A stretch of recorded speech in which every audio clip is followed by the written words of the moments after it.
I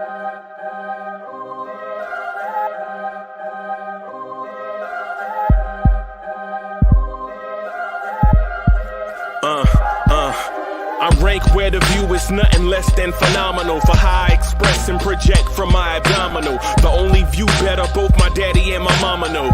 No living parents, my sons give me balance. My wife is my serenity, this mic is my identity. The world is foul enough, that's why I write without obscenities. Provoking danger with broken language and spoken anguish. Begging to get hurt, why would you ask to go through changes? Yes, Lord, life's a chessboard, master the angles. Control the tempo, be the one who holds the info. Acknowledge is just as deadly as machete swings. When spoken, the truth is as potent as that Medellin. While others swear the style is free, I just let it ring. Our time is undervalued, soldiers make us better kings. My fans on my shoulder, reaching after better things. Today I take the shot, for them I'd rather set the screen. My mama told me follow my dreams. My daddy told me get it by any means. Stand tall, make a bow to a king. But I've evolved, you can see the resolve. Look in my eyes when you speaking to God. Life and for those who we caught up in using what I was taught with the muse. I guess they call it proving I'm more than an artist. Pistoling out my darkest while sizzling out a harvest. And storing what gets me from A to B, just like garages. Instrumental with collages. Envision what I've been drawing. Broadway to give you rhythm like the great Lena Horne. So bent on, found comfort in the storm. Find peace and on when you see them others perform. Organized chaos, I'll cast it like hey ya.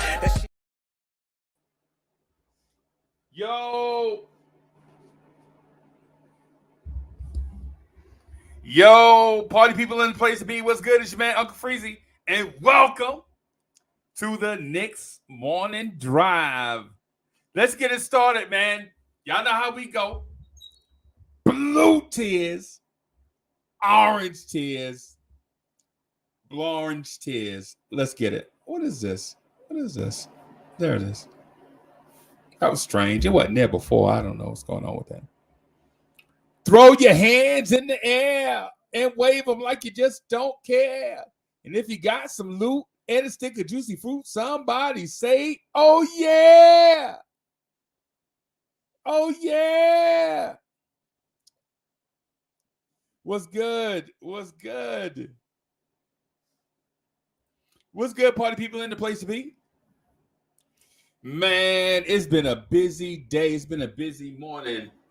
Right, but let me continue moving forward with a quote from the great American poet Grand Poobah. Grand Poobah says, "Now a lot of people think this is easy as it looks. Books and books of rhyme, concepts, and hooks. Session to session to get thoughts manifested, stressing the world with a blessing. Let's go. Let's go. Let's go. Let's go. Let's get it, man. Let's get it. Yo, let me do this. Let me shout out some people. Savage NYC is in the building. What's good? T. Williams is in the building. Karen Fong guys in the building. Let's go. Let's go. Pudge Nice is in the building. What's good? What's good? What's good? DSJ is in the building. What's good? Eric Suriel, what's good? I see you. Shout out to Sherwin M. What's good? Sherwin M, I got to get with you, man, about something. I got to give you something, Sherwin M. Because you were right. You slap on a lot of things. And I want to give you something and for being right. I want to give you your credit for being right. White Falcon, let's go. Let's go. What's the trade? Oh, AD, there it is. There it is. Before we even... Lily Phillips, what's good? Mr. Vince is in the building. All right. D Poetic is in the building. Anthony 212, what's good? I see you. Andy N is in the building. What's good, Andy? What's good? What's good? What's good, y'all? Man, it's good to see y'all, man. It's good to see y'all. It's good to see y'all, man. I'm excited that y'all are here. I'm excited that y'all here. Let's rock. Let's rock for a little while, man. You feel me? Let's rock. Let's rock for a little while.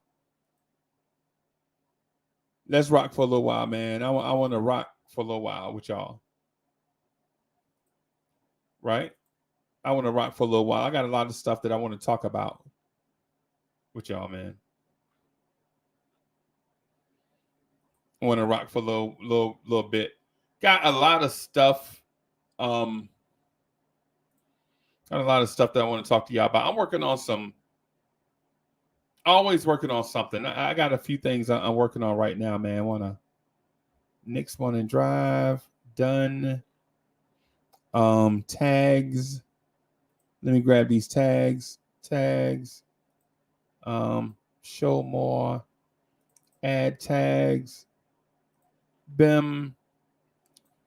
Sports. BIM. Save. BIM. Man, listen, man. I love y'all, man. I really enjoyed the conversation from yesterday. The conversation from yesterday was so fire. So fire, man. The conversation from yesterday was so dope. You know what I'm saying? Jarvis LaFleur is in the building. It was good. What's good? Nick Yak says, let's go Mets. And I'm with you. Oh, okay. All right. Mo brought me a water. Good. Thank you, Mo. What's good? What is good, party people? Right? I got a tip off. Let me. Before I do that, I hadn't quoted the great American poet Prodigy in a while. Salute, rest in peace, the great American poet Prodigy. Prodigy from Queens, New York. You know what I'm saying? Prodigy said, there's a war going on outside no man is safe from. You can run, but you can't hide forever from these streets that we done took. You walk in with your head down, scared to look. You shook, because ain't no such thing as halfway crooks. Shout out to Prodigy.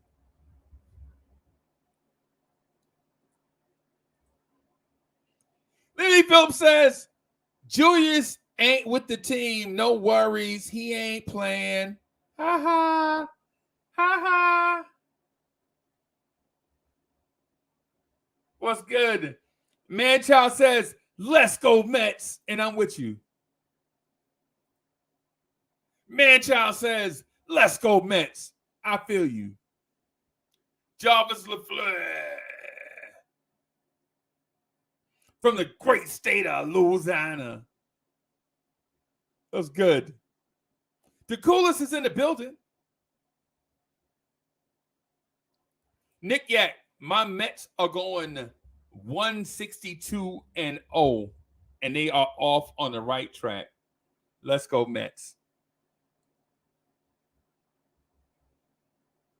Let's go. Rayology is in the building. What's good? Let me find this tip off so that I can say this. Tip off starts with a T. We got so many of these things in here. Let me see.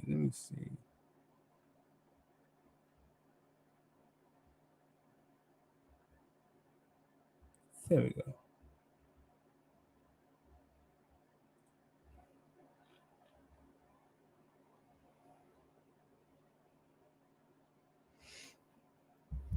So here's the thing. Here's the thing I just wanted to tip this thing off with this morning.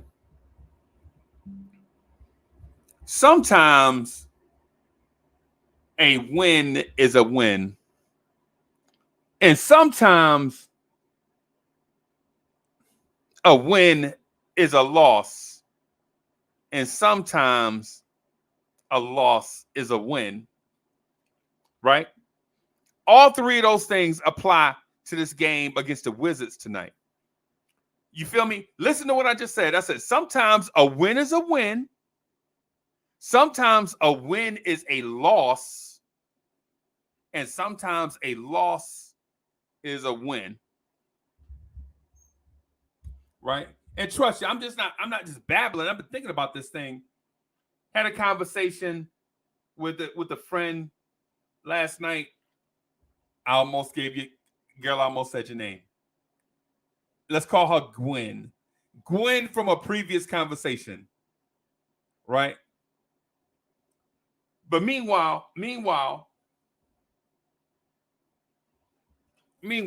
yesterday I got off the wagon a little bit. Yesterday I drank a Pepsi and some Sprite. Yesterday, and I shouldn't have. Right? Yesterday I got off the wagon a little bit. Man, blood sugar was low. I was feeling strange and jittery. Had me starting the show all late. Today is a different. I have a different excuse for starting late today. Trust me, I got 1,000 excuses, and I shouldn't. But anyway, sometimes a win is a win is a loss, and sometimes a loss is a win, and they all apply tonight's game, right? Depending on how you view the remainder of this season, a win could be a win could be a loss, or a loss could be a win. Right? If you're in that category where tonight a win could be a loss, you're also in that category where in Bizarro world a loss is a win. So tonight for you, a win could be a loss, but that loss also could be a win. It's not a win-win for you. It's not a win-win for certain fans in the Knicks fan base.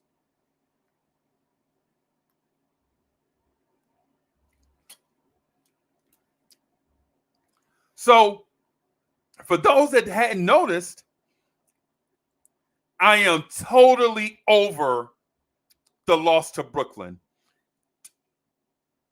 Gone. It's in a rearview mirror. Gone. You feel me? That loss to Brooklyn is so far in the rearview mirror. F them. Screw Brooklyn. Screw them. I don't care. I don't. And shout out to Brooklyn. I got family there. Shout out to Brooklyn. Right? Shout out to Brooklyn, man.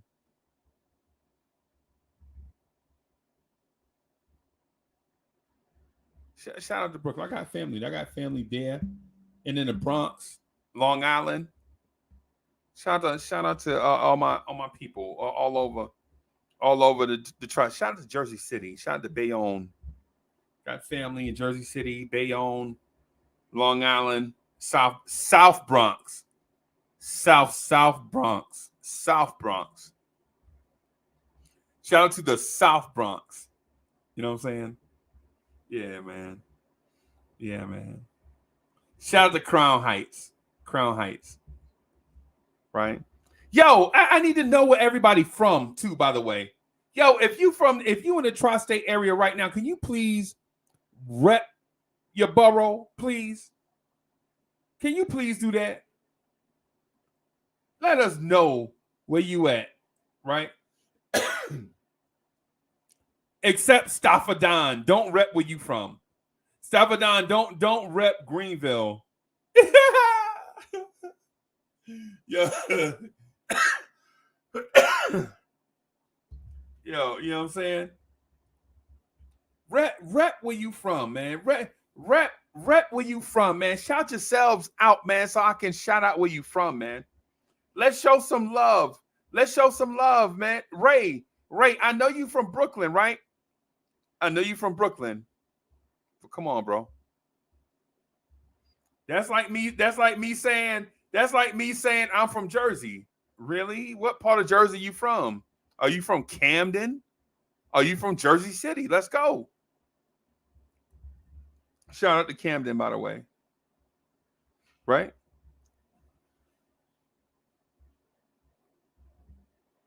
G Robinson says, BX all day, baby. Let's go. Wilson Ding is in the building. Wilson Ding says Manhattan. Yo, that's dope. Oh, the coolest. You might be my cousin. The coolest might be my cousin. Crown Heights, Brooklyn. Let's go.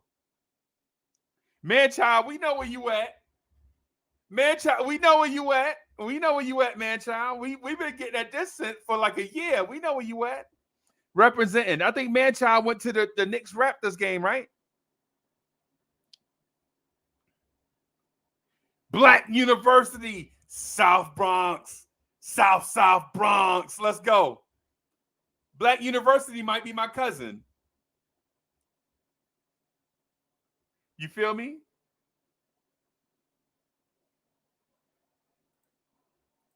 Ray says, Rutgers, New Brunswick got a soft spot for Newark. Yeah, me too. Me too. Me too. Yo, that's right outside Philly. Okay. Bethlehem, PA. I heard of that place. Let's go.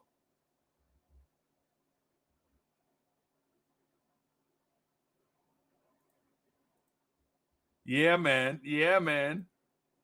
The coolest says, you just might be my family. Is all over the place. Literally, yeah, that's what I'm saying.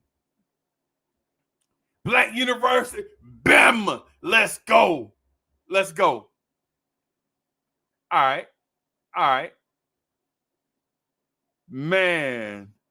Freeport, the island. Let's go. Crazy Island. Hey, Freeport, let's go. Let's get it. King Embert, salute. What's good?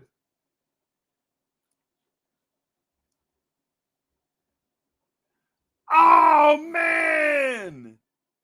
Stockton. I didn't know that. That's...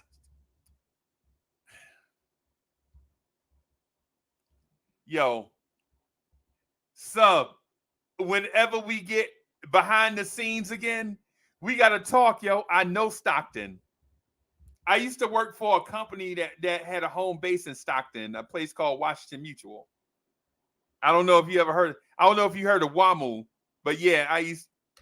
What? Come on, man. D'Angelo, what's good?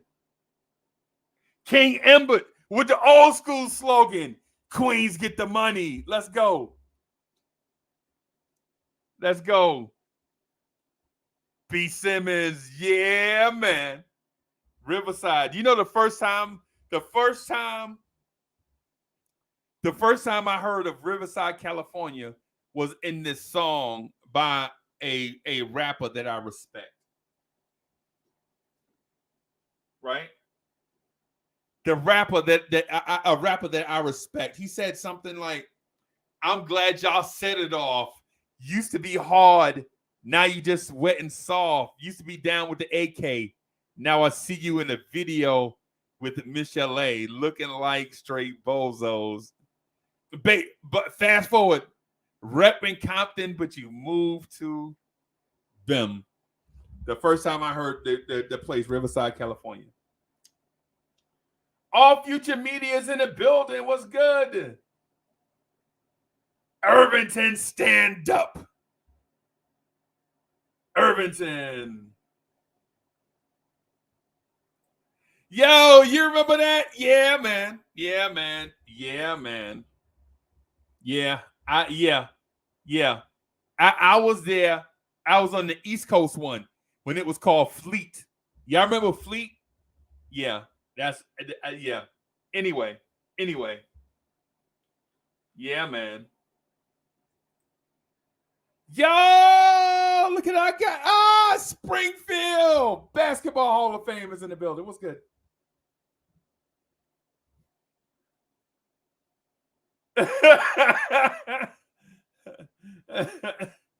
Yeah, man. Yeah, man. Yeah, man. Hey, yo, that's dope. That's dope. But yeah, let me so get back to my basketball point just real quick. Just real quick, man. Sometimes a win is a win. Sometimes a win is a loss, and sometimes a loss is a win. Right? So tonight, my belief. So okay. So let me establish before I tell you what I want. I want to tell you what I believe. I believe the NBA is not going to do the Knicks any favors. I don't think this mindset of, hey, if we win, maybe the NBA will bump us up in the lottery. I don't believe in that. I don't. Right? Because I believe in the Larry O'Brien curse. I believe in the Larry O'Brien curse. Right? Right? I believe in that.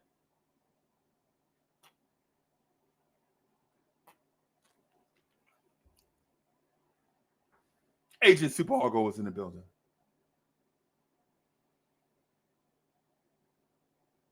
I believe in the Larry O'Brien curse. I believe as long as the NBA is controlling the lottery, the Knicks will never move up.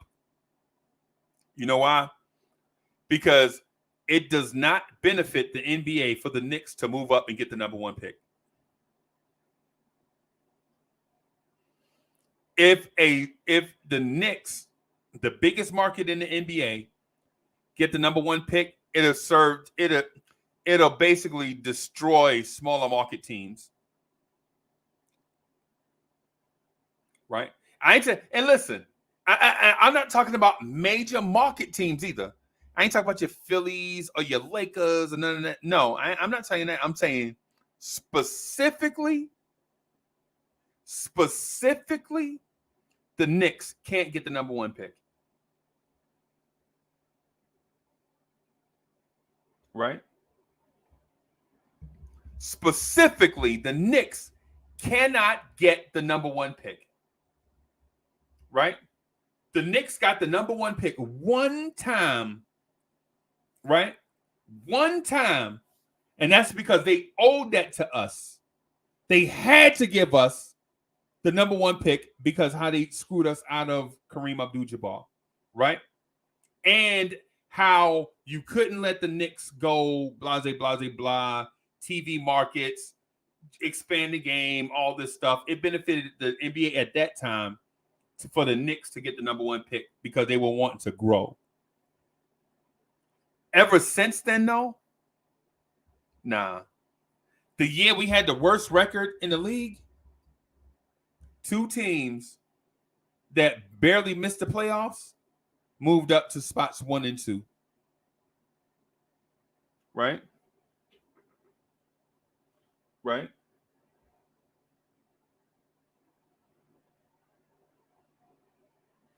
Right?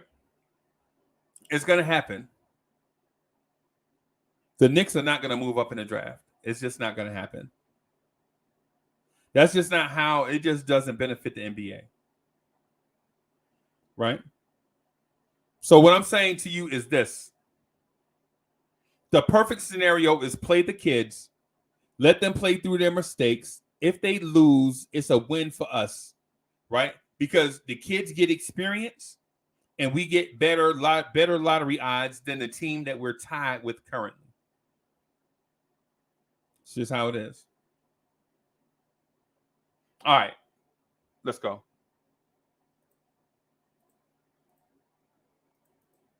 Any vegans in the building? I need some vegans to step up and help Uncle Freezy get through this dry stretch. Man, I'm going to make a sandwich later on with collard greens, cheese, and tomato on a hoagie. Any vegans in here with some recipes? Y'all need to holler at your mans. Your man's get ready to eat collard greens on bread with tomatoes and vegan cheese. Hadouken, what's good?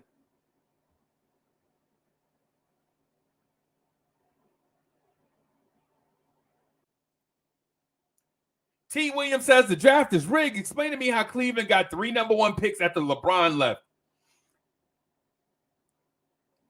One word, rigged. I hit up Adam Silver on Twitter and asked him about that. I was like, yo, why you keep rigging the draft? And the dude was like, my name is Adam Silver, but I'm not the NBA commissioner. Yo, that is funny as hell. I was so mad after the lottery. I legit hit up Adam Silver on Twitter, like, yo, why you keep rigging the lottery?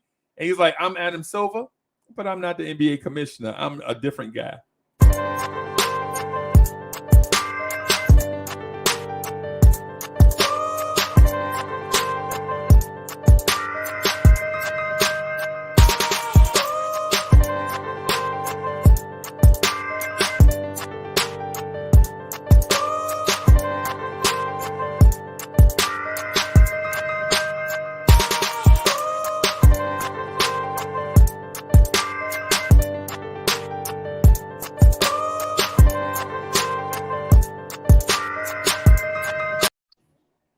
Yo, what's boss? What's good, bro? How you? Man, I'm hungry as hell. And y'all health nuts are like, yeah. Y'all health nuts are, nah, man, you gotta eat such and such and such and such. And I'm legit stomach is like touching my back right now. Hey man, you can eat whatever the hell you want. That's your decision. But I'll give you a recipe. All right. Macaroni tuna salad. Okay. With kale, sliced peppers, sliced onions, sliced cucumbers, which is one of your favorites anyway, so that shouldn't be a problem. That's the go-to. Yeah. Right, and you just mix that bad boy up. I don't eat tuna though. Why not? What's wrong with tuna? Because I'm vegan. Man, I've been vegan for 8 weeks strong. I mess around. No lie, I got I tasted. I ate Let me bring my guy in real quick and then I'll tell you. What time is it? I would like to introduce. We need a beat.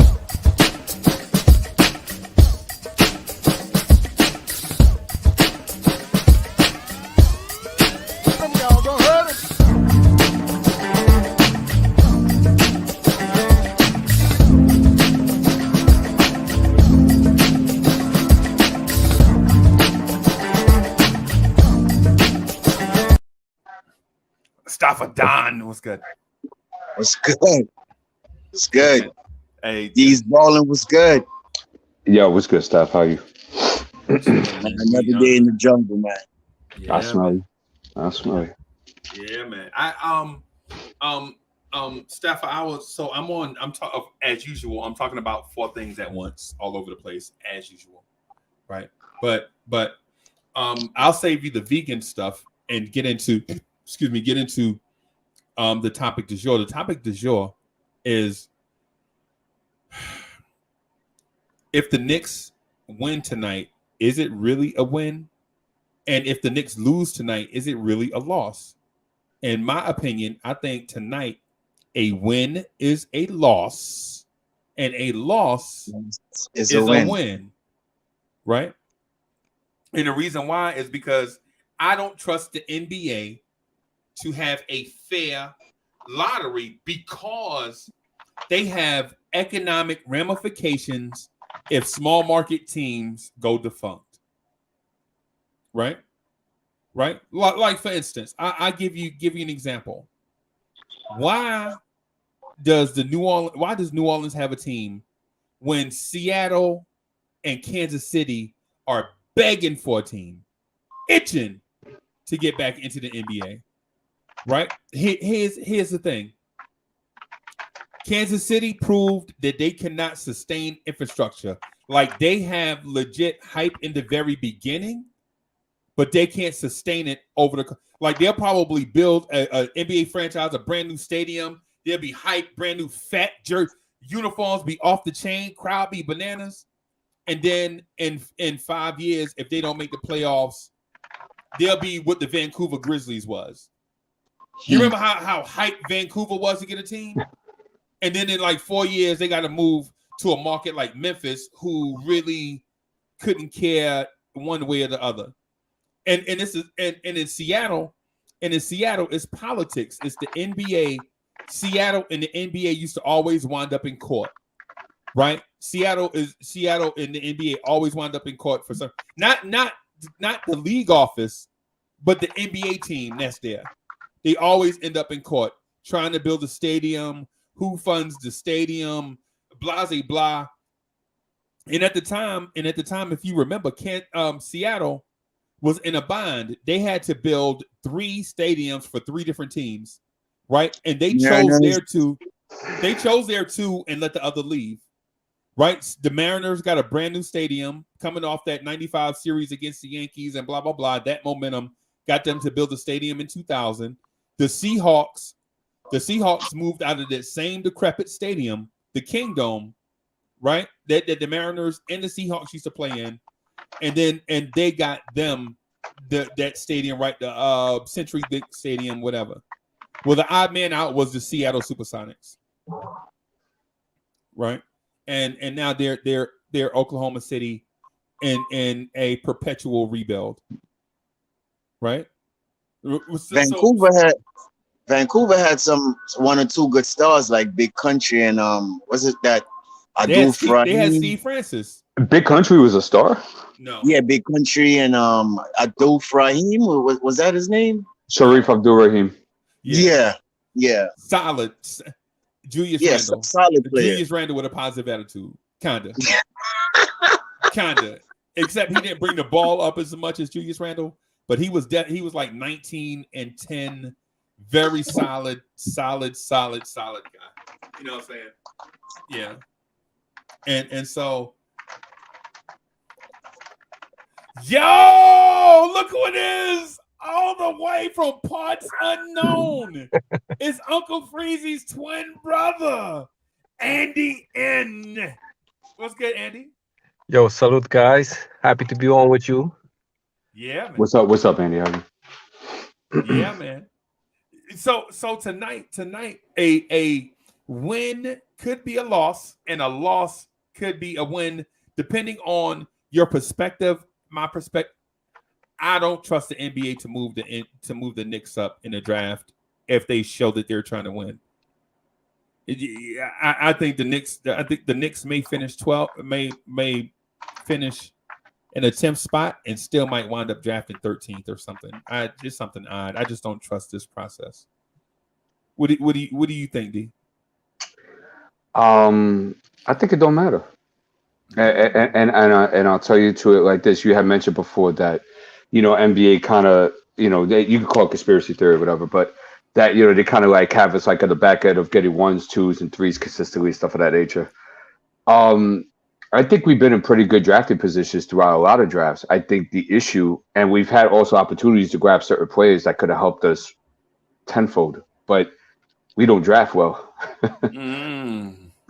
And during the last 10 or 15 years, as you've seen from the NBA, there's trends that you can find gems in the second round as well, right, which we've also have not done a great job of that either. And we have done some good things later on, and like ever since like 13, 14, it's been all right, but we've missed out on that as well. But historically, you're saying, yeah, historically. Yeah, I'm saying that drafting wise, we've done a very poor job of getting the guys that could be acclimated to a roster to win, and the people will love them, and they have certain skill sets that could translate for themselves and multiple players. We've done a bad job of that.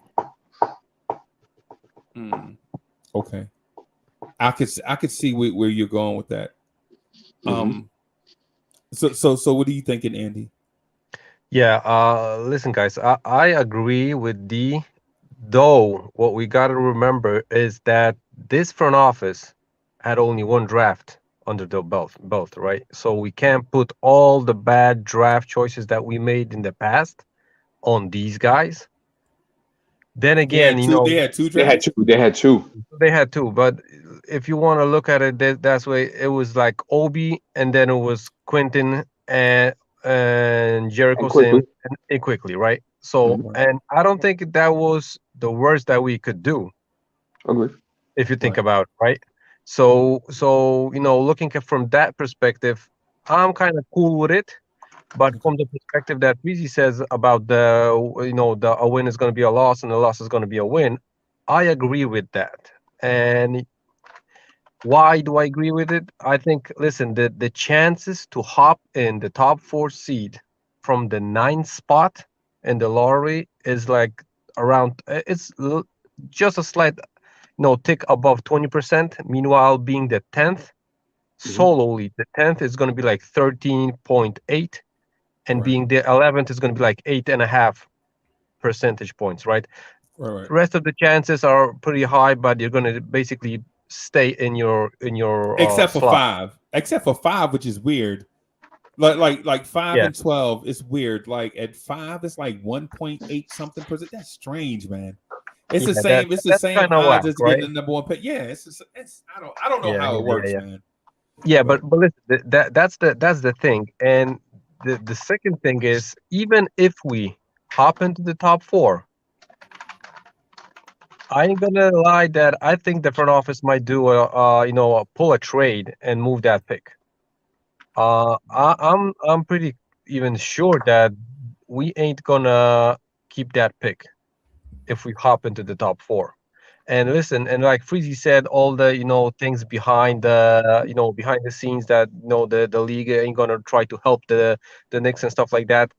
If and I believe these talks are happening because this is a too big of a business, like Freezy mentioned.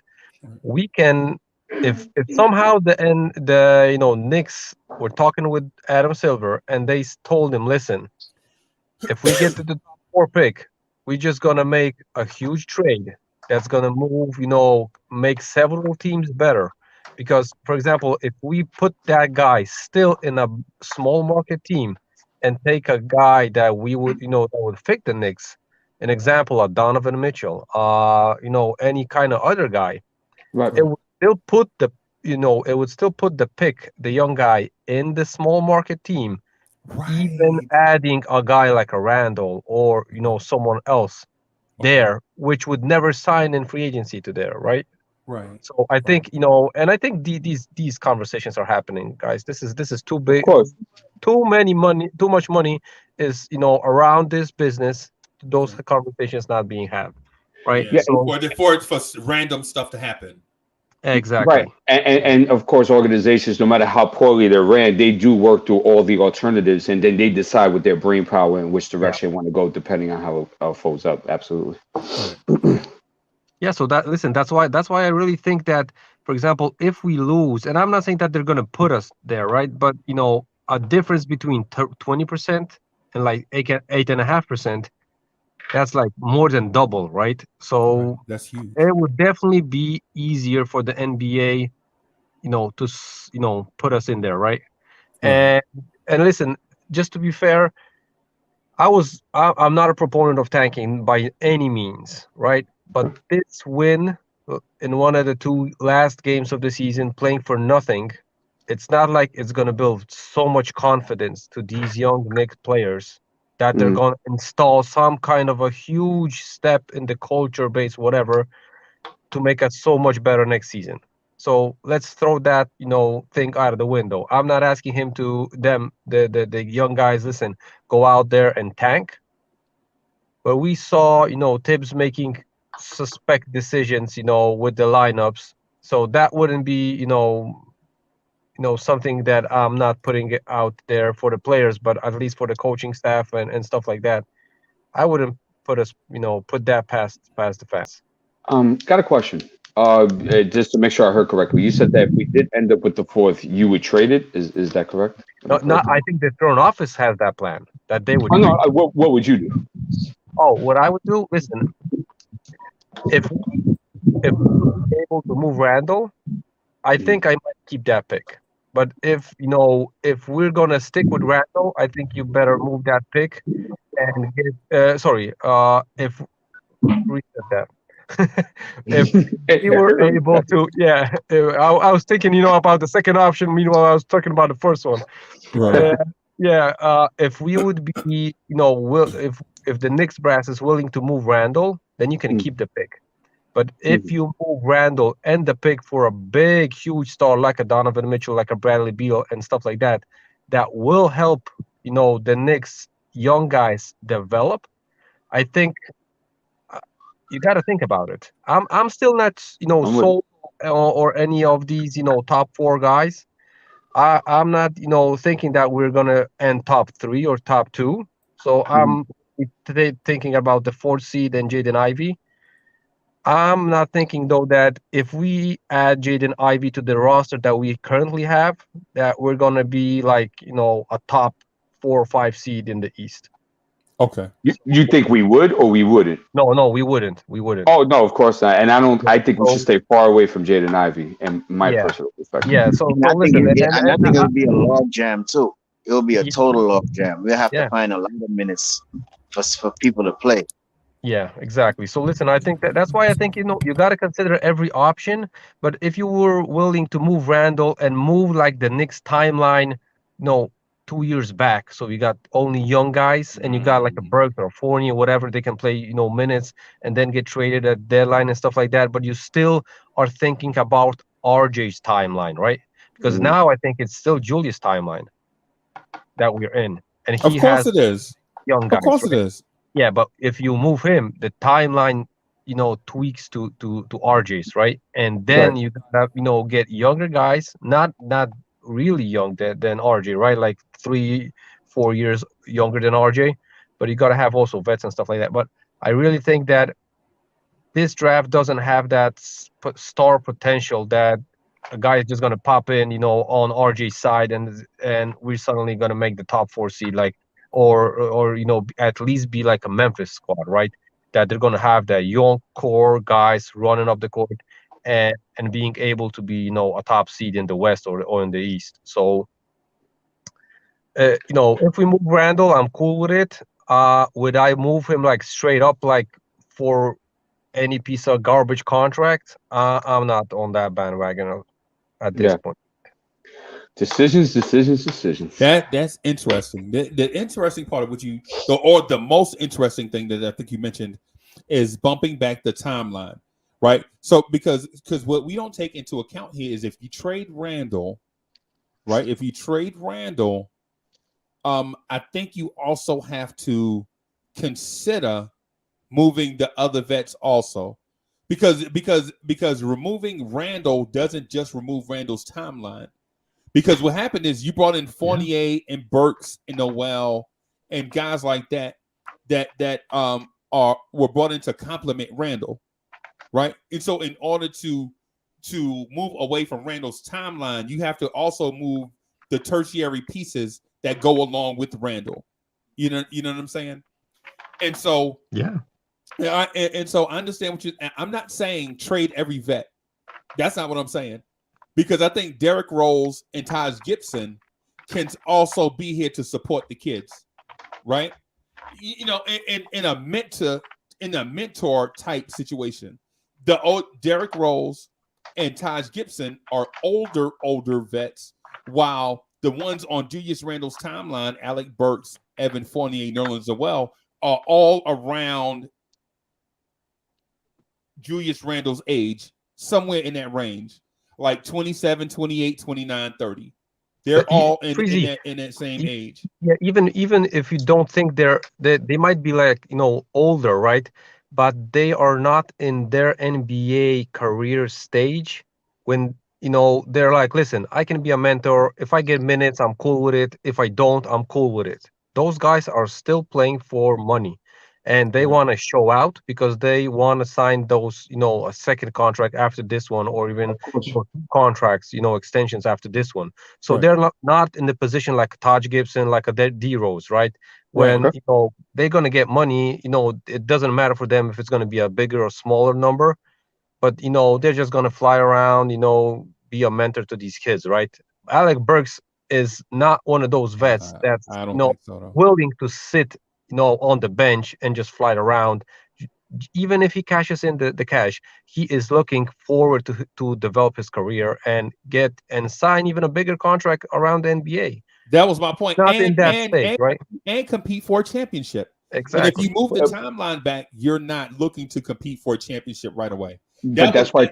I'm sorry. Go ahead. Man. Go ahead. No. I'm sorry. You finish. Go ahead. Sorry. And so that's the reason why I said you have to remove Julius Randle's timeline from the equation. Not just Randle, but all the pieces that you put in place to support Randle. The Alec Burks, the Nerlens Noel, the Fourniers. Those guys want to win rings and build something special now and get money and get playing time.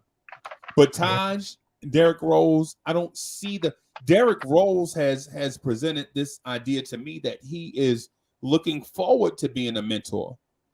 You know what I'm saying? Like when you ask the young kids, like every time I hear Mark Berman ask the same redundant, repetitive question, what vets have been in your ear? What have the vets been telling you?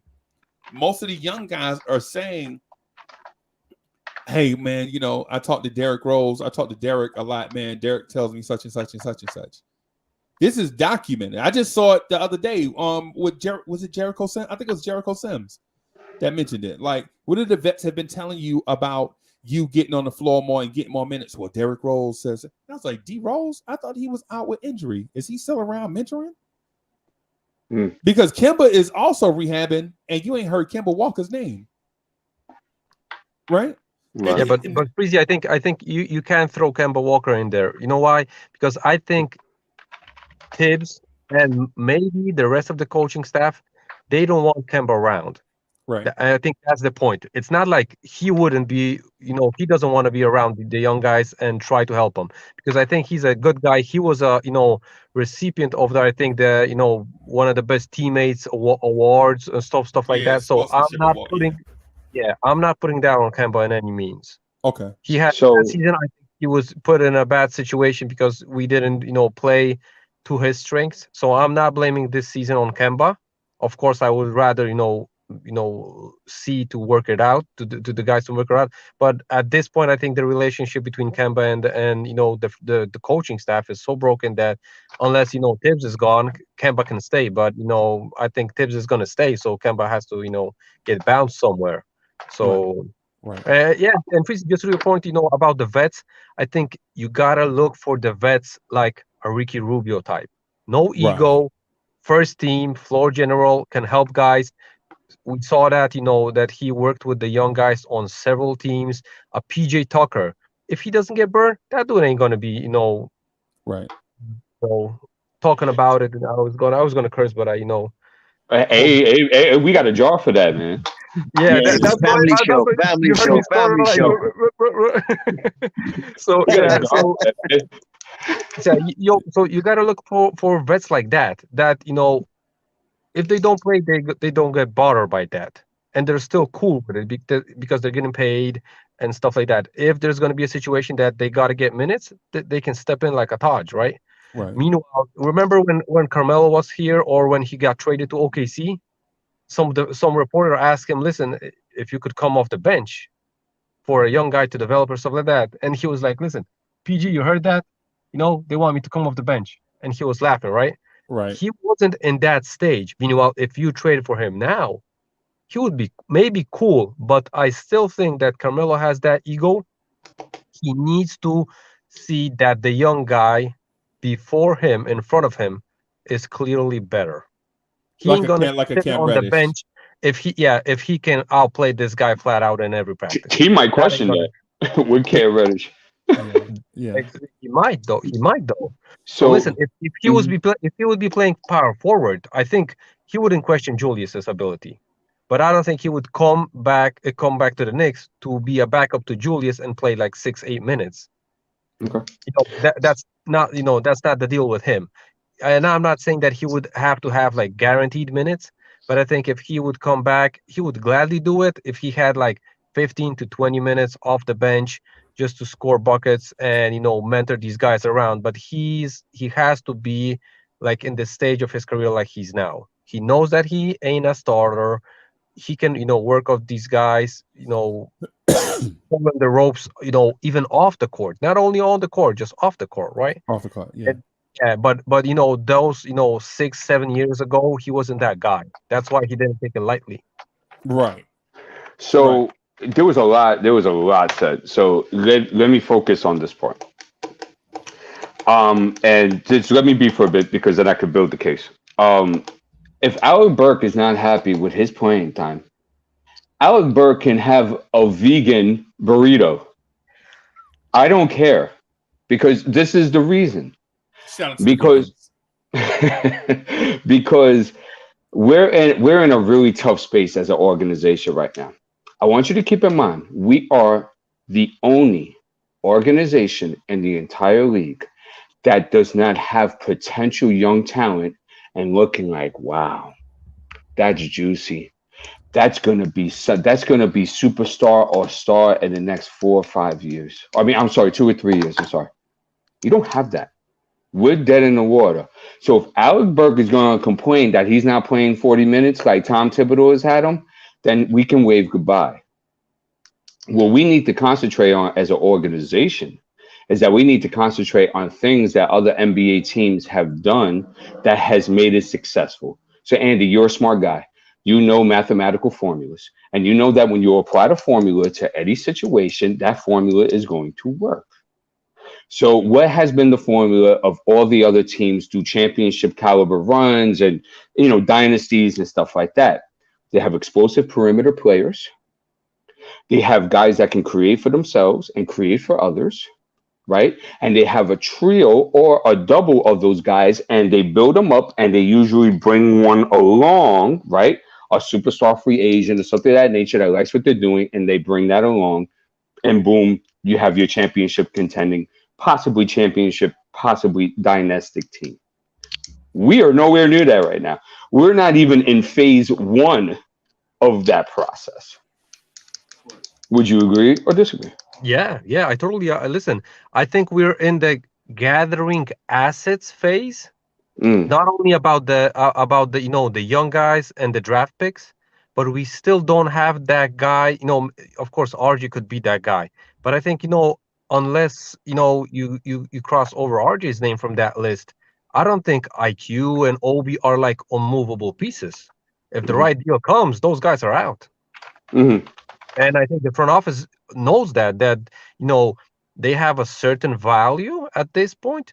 But if there's a move to be made and you're gonna get a top 5 pick, Obi might be gone. And even in this draft, I don't think that makes fully sense. But I think they don't have the whole young roster is not like, okay, we're gonna keep these guys the next 10 years, right? And after that, we should be in like Golden State before they win the championship, right? Phase. So I still think the young guys it's better to have young guys than vets like Burks, Noel, and stuff like that, because they're easier to move, lower contracts, lower maintenance.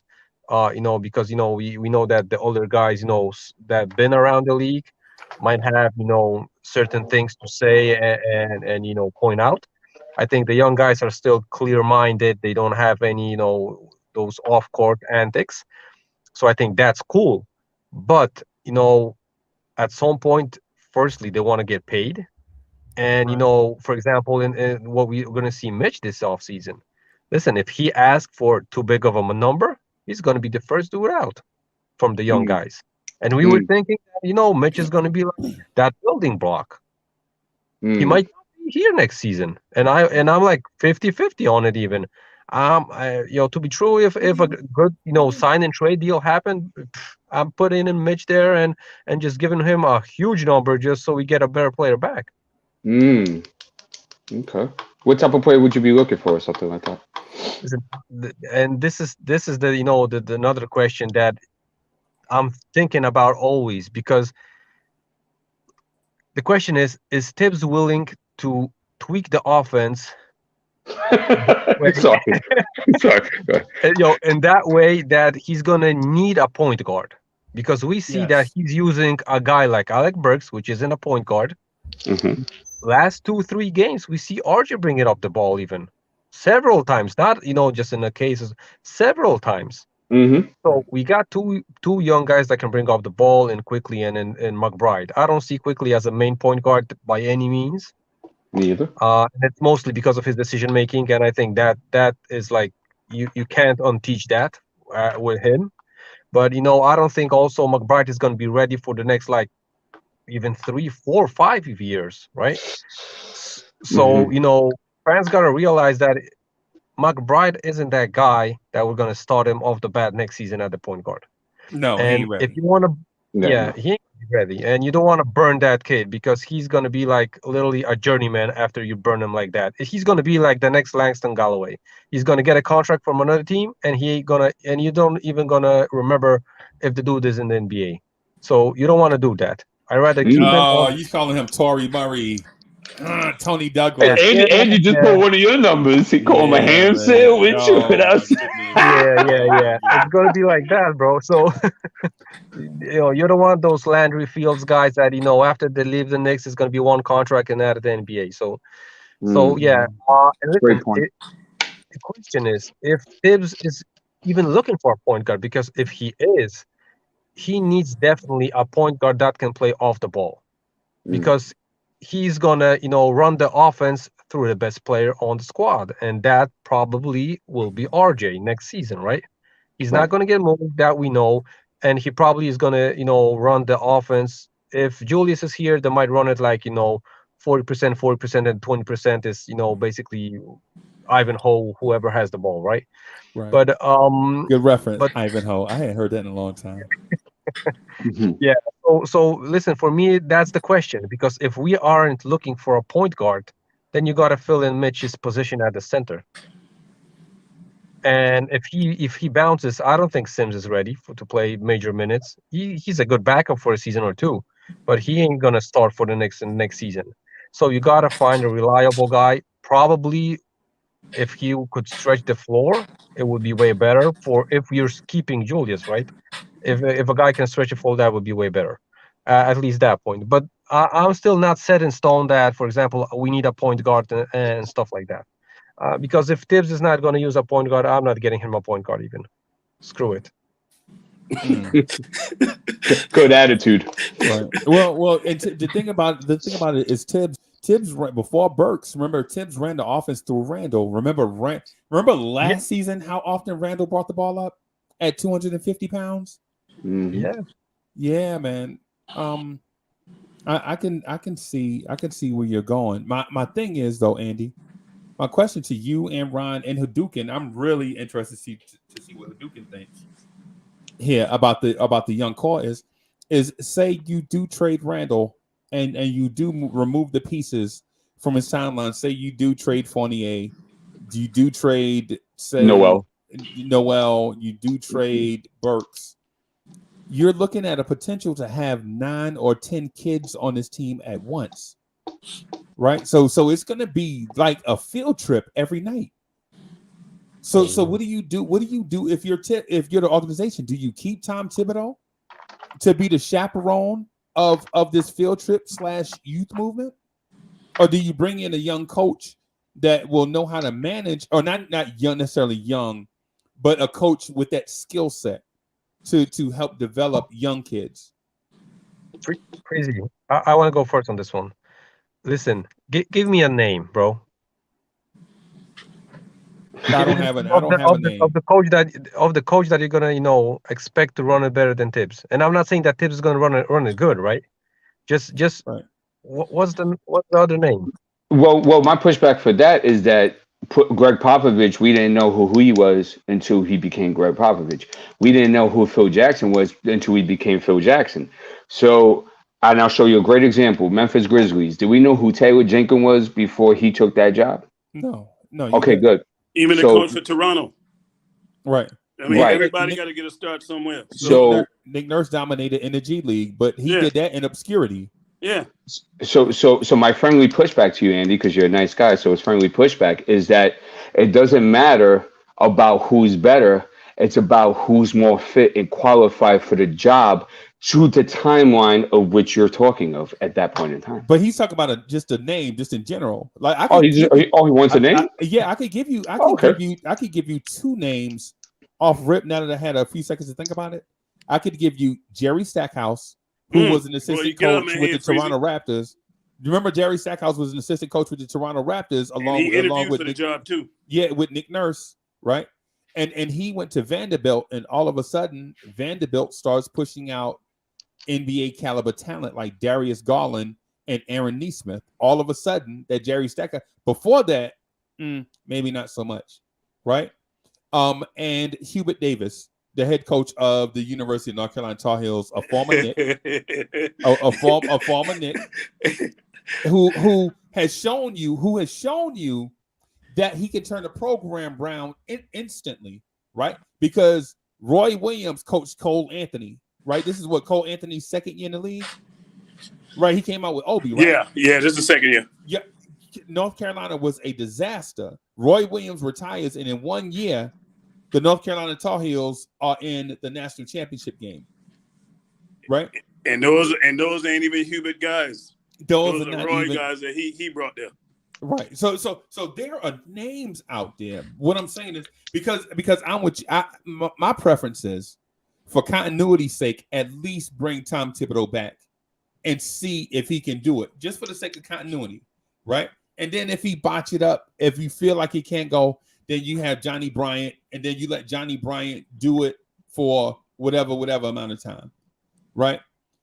The thing is, I'm not in favor of one way or the other. I'm asking the question: can Tibbs do this? No. Do we have a track record or at least some stitch of time where we've seen Tom Thibodeau take a guy that flew under the radar, developed him into a player, right? And that player became, say, an all-star or a franchise player. What was that original question before that? Because it was a good. I just emphasize something real quick. Is that the reason why I didn't care about the name was because his name could be Jim.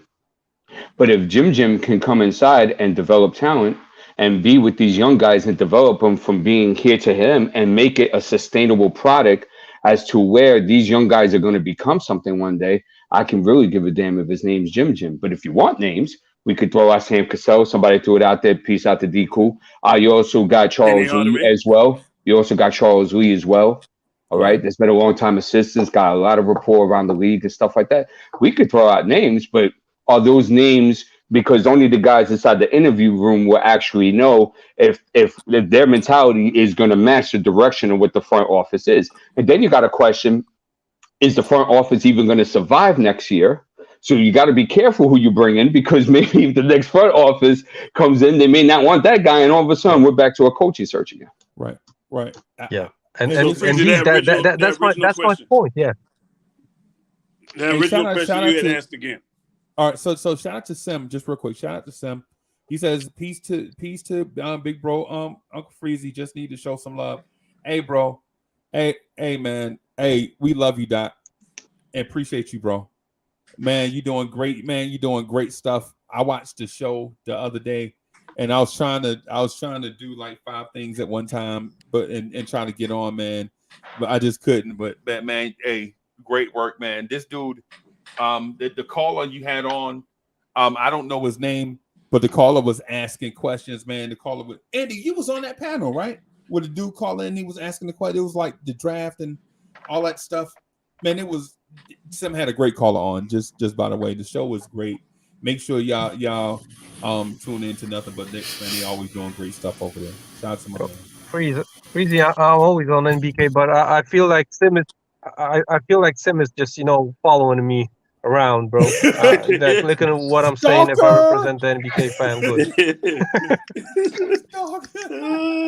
Andy, you all right? Sorry to hear that. But that original question you had, Freezer, say that question again, because I know it was a good one. I can't remember because we started talking about so much just now to kind of veered off away from that question that you was asking everybody. We'll get like that. You talking about did Tibbs develop a guy? Is that the question you're talking about? It was before that. Yeah, the one right before that. No, is Tibbs the guy for the young guys? If we have like 9-10 young guys, if Tibbs is the coach that we want to go with, that was. I wanted to get into that. And then you said something about you were talking about the point guard too. Andy said that. Okay. Okay. All right. So I'm gonna give you my take on it, man.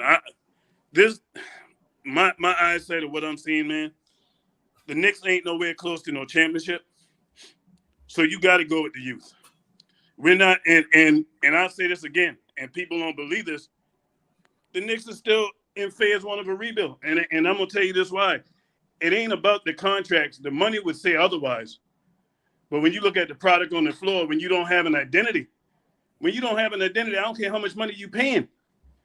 You are in phase one of a rebuild because you have to identify what type of team you are, and we don't know who we are. Some nights we coming out like gangbusters, putting up a bunch of points. Then other nights we can't score. We got nights where we play defense. Then we got nights where we don't play defense.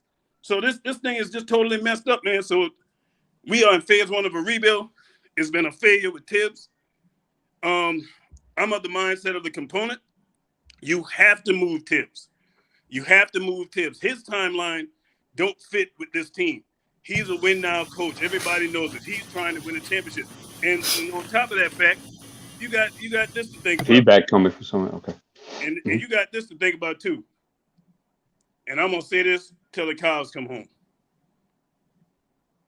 If we don't have a point guard next season, we can forget about play-in, playoffs. We can get prepared for the G League. We are not going nowhere without a point guard in this league. It's proven time and time again, not just this era, in every era, teams that have made noise have a point guard. A point guard is essential to everything. Everybody knows it. It's the quarterback on the floor. You cannot win. And we just got perfect evidence of it this season. Who was our point guard for most of this season? What type of point guard are you talking about? So for what style of, like, what are we looking? That's the thing. See, that's the thing. See what you proving my point, Freezy. You said what style and all that. We don't have an identity, but you have to find a point guard. Right. You have to find a point guard, and you got to find a young coach. Those are two things that I started. And what if it's a shoot first point guard? Shoot first. That's this new era of basketball. Depends on your team. Depends on what team, what kind of. That's what we're getting at here. You want a point guard that shoot first, or you want one that can give to guys who can go get it? Hey, look, listen. They could be blue, green. They could be blue, green, big, small. As long as they can play, make for themselves, and create for others, I don't care. And that's why I like more of the guy. If you can't find a top notch, because it's hard to find them guys at that point guard position. You need somebody that's balanced. You need somebody that can give you about 16 points, somebody who can get you about 6-7 assists a game. You need that. You need that, and you need somebody who can play defense. You need somebody balanced. And that's what this Knicks point guard position been missing for a long time. And that's why we haven't been someplace in the last 20 years, man. Yeah. That point guard position is a major deficiency. And anybody thinking we don't need one, we're going to be talking about this same thing next year. Like we've been talking the last 2 years with Leon Rose. Lack of a point guard. Yeah. Andy, you said something about, can we find something better than Tibbs? Tibbs, and ever since he left Chicago and 3 seasons with Minnesota and 2 seasons with New York, his overall coaching record in the regular season is 10 games below 500. And ever since the Chicago run, which the playoff teams went 23-28, he is 2-8 in the playoffs. So I'm very sure that we can get the scanning radar. Listen, I'm not trying to push back, but no, it's okay if you do. It's fine.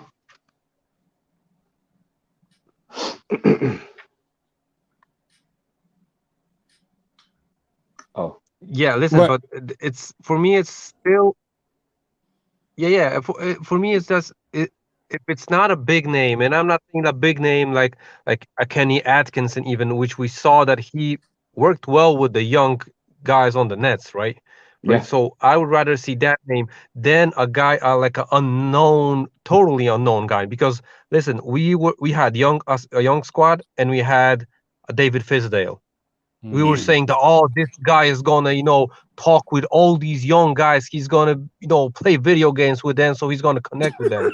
Look what happened with David Fisdale. Yeah, right. But you know what? We had with Derek Fisher, a fresh new coach in Derek Fisher. He was on point with our general manager Phil Jackson, right? They were literally on the same page. Phil told him, "Listen, you're just gonna run the triangle. You're gonna be a great coach." What happened with that? So, and I'm not saying that a young, like a guy like Jerry Stackhouse wouldn't work. I'm just not sure. And listen, for some of these young guys, having a old, stubborn coach like Tibbs for one more season isn't going to be that bad, because when they finally get that new coach, they're going to spread their wings. They're going to be so free without Tibbs that they're going to feel that fresh breeze of air and they're going to fly. Okay. You know, and I'm not saying that this is really, and I'm not, on the page that we got to keep Tibbs and stuff like that. I think it we could do worse than Tibbs, though. Oh yeah, We can do worse than Tibbs. that's a So, definite. yeah, and you know what I'm most afraid of? If we pick up the new coach and we trade a Julius Randle and we have like Freezy said, those 9-10 young guys in the rotation, if we win like 15 games, bro, that season, Knicks fan base is going to be calling for heads, Yep. for heads, and it's going to be RJ's head. It's going to be the management. It's going to be everyone. That's why I think there's not many moves that you can do like to make us a championship contender. Like Ron said, and everybody from us knows that we're in literally the phase 1 of the rebuild. We are still gathering young resources to make build a foundation and make it work. And if a good pitch comes, you gotta swing the bat. But I'm not gung ho on those home run tries and lookouts, because I don't think it's gonna work in New York. No, and you got to build it little by little. With Derek Fisher, he was playing five. They had to have him playing 500 basketball when he left. Let's keep that in mind. And number 2, with David Fizdale, the optics looked real bad on him in Memphis, and everybody had noticed that because he's falling out with Marc Gasol and him letting down the team. So the Knicks actually did a very bad job of assessing that situation fully, and looks like they just went with a name like they usually do. And and that might be the concept of this whole thing. Like, let's stay away from the names, because the names haven't worked out too well for us for the last 20 years. The last name that worked out was Pat Riley. So let's stay away from the names, and let's just get guys that are qualified for the job, no matter what their name is. And then think about the guy that we had that went under the radar, Mike Woodson. The last time the Knicks won, well, up until the last time the Knicks won their division was with Woody. That one season. So Woody wasn't no big name coach. But something you brought up. Everybody was cursing out Woody's ISO game, right? We were pissed yes. But you know what though? We were mad that he's just throwing the ball to Melo and make it work. So we were heavily dependent on Melo. But you said something, D's ball, and I'm glad you brought up Derek Fisher's name, because when Derek Fisher got fired, the Knicks was playing pretty good basketball at that time. And the only reason why Derek Fisher got fired, if everybody remembered, is because he broke away from the triangle. Because everybody was shocked when Phil fired him, because that was Phil's man. You know what I mean? So Derek Fisher, if Phil would have left well enough alone and let the man be his own man and have his own identity, we don't know where Derrick Rose could have became. It was other stuff with Derek Fisher too. It wasn't just on-court stuff. All that other stuff with Matt. And I think it was more the off-court start than the on-court stuff. Yeah, but the on-court stuff, when he broke away from Phil in that triangle, the team looked like a competent NBA team. Right. Yeah. Right. Yeah, man. And so the questions that y'all ask are very hard questions to answer, because I just scrolled through to look at the different types of point guards in the NBA that we just mentioned, like the distributor, the guy that's gonna balance the floor, the 16 points per game guy, like Ron mentioned, the 16, 6, and 4 guy that's a good defender. That guy is not in the NBA right now. And I'm looking at the list right now on ESPN.com of those guys. The guy that's above average defensive efficiency, 16 points a game, that shoots about 37%, 38% from 3, 6 assists, 4 rebounds. That guy doesn't exist, right? Just looking at it, because the guys that can score don't play defense. And the guys that play defense, they can't score, right? So what about Colin Sexton? What about Colin Sexton? Is Colin Sexton a point guard in your opinion? No. He might score more than 20, but if Tibbs is gonna, make him bring up the ball, pass it out, and stand in the corner, his average might drop to 16. He's a shoot first point guard, like what Dees was talking about earlier. He's a shoot And, first and point also guard. too, Cleveland gave him crap because they felt like he was too ball centric, and they had a problem with him And he meshing with the wouldn't team and stuff. pass. So once again, optics. Yeah, Garland. and him and Kevin Love had a beef on the floor because he wouldn't pass. Nah, Kevin that was Love- fake. They said That was fake. Okay, Yeah. no, I thought that was real. I'm I gonna tell didn't you know. what. I know the guy. Kevin we Love could personally have said had it was though, Freezer, fake. when you was talking about throwing them numbers up. That guy is in Miami right now, and that would have been the world of a difference with this team. Had they went and got Kyle Lowry instead of got Kemba Walker, the Knicks would be in the playoffs right now. Period. Yeah. Period. Ron, I would A lot of people even didn't want take him, though. Rubio. I would even take Rubio Even though. Rubio. Yeah, Rubio would have been. You need somebody Perfect. who can run an offense, man, and play defense. Yeah, and Ron, Rubio ain't no and I slouch think- in the defensive man neither. Yeah, and Ron, I think what Rubio has that many fans don't see it in him. He has the respect of guys because he has the resume in international basketball, in the NBA basketball. That if Julius asks for the ball, Rubio just gonna turn around and he doesn't even gonna pass it to him, and he You're right. won't care, and he won't care about that. Meanwhile, these young guys, if they move around and out back home from Randall, I think he's gonna be mad at them. So that's a hard guy to play with. Yeah, and Reggie can I? Jackson was another good one too. Was another good one. I saw somebody put that in the chat. Reggie Jackson would have been a better deal than having Kimba. I mean, you can look at it. It all comes back to that point guard position. Man, I know I was sick to my stomach. I needed a bottle of Pepto-Bismol every time I saw Alex Burke being the starting point guard. Tibbs just. I would have rather him just let them young guys play. I'd have rather see Quickly try to play the point guard position than Alex Burks. Or Even McBride or anybody else. hey, Hadouken wanted to get in. Duke, Go ahead, Duke, you ready? Yeah. Shout out to everyone here. Salute to What's you up, guys. Duke? How you, man? What's up, man? Been a minute. What's up, Just don't say RJ's gonna run the point. I'm not here to Just talk don't about say RJ's the answer. No, I'm not here to talk about RJ. But the thing I wanted to answer first about Tibbs, I'm not like the biggest fan of Tibbs. Like I don't like his stubbornness, especially with like the rotations. But me personally, I'll be fine with having him play with the young guys because, to be honest, without Randall in general, just things I've seen, the only problem has been that IQ isn't starting with me and just some minor rotations. But I kind of want to see him with the young guys for like 20, 30 games. And it doesn't even matter if people don't because they basically confirmed that he's coming back next season. So that part doesn't really matter. You can't really control that. But I think it's going to be interesting. I think Randall should be gone 100% because you just can't have a guy with that type of energy on your team. And I just think you're wasting half a season if you wait till the deadline to trade him. For next season. Duke, if you trade Randall, do you keep his support pieces in Burks and Fournier and Noel? It depends because you got to keep some vets. You can't just have all the young guys because your whole team will literally just be the young guys because you're getting another pick now that you most likely will draft, and it's definitely not going to go up higher. Like with Burks, the thing that bothers me with Burks, and I've called him like trash the whole entire season, but it's mainly because that when he's on the ball, he just doesn't look good. Like he doesn't know how to make passes at all, and he just doesn't know how to read the play. But off ball, he plays fine. He is playing off. He's playing not on his position though. That's what I'm saying. Burks. I'm not playing Burks for that though. Yeah, that's what I'm saying. But that's why I was frustrated with him. That's why I blame him. So Duke, here's the thing.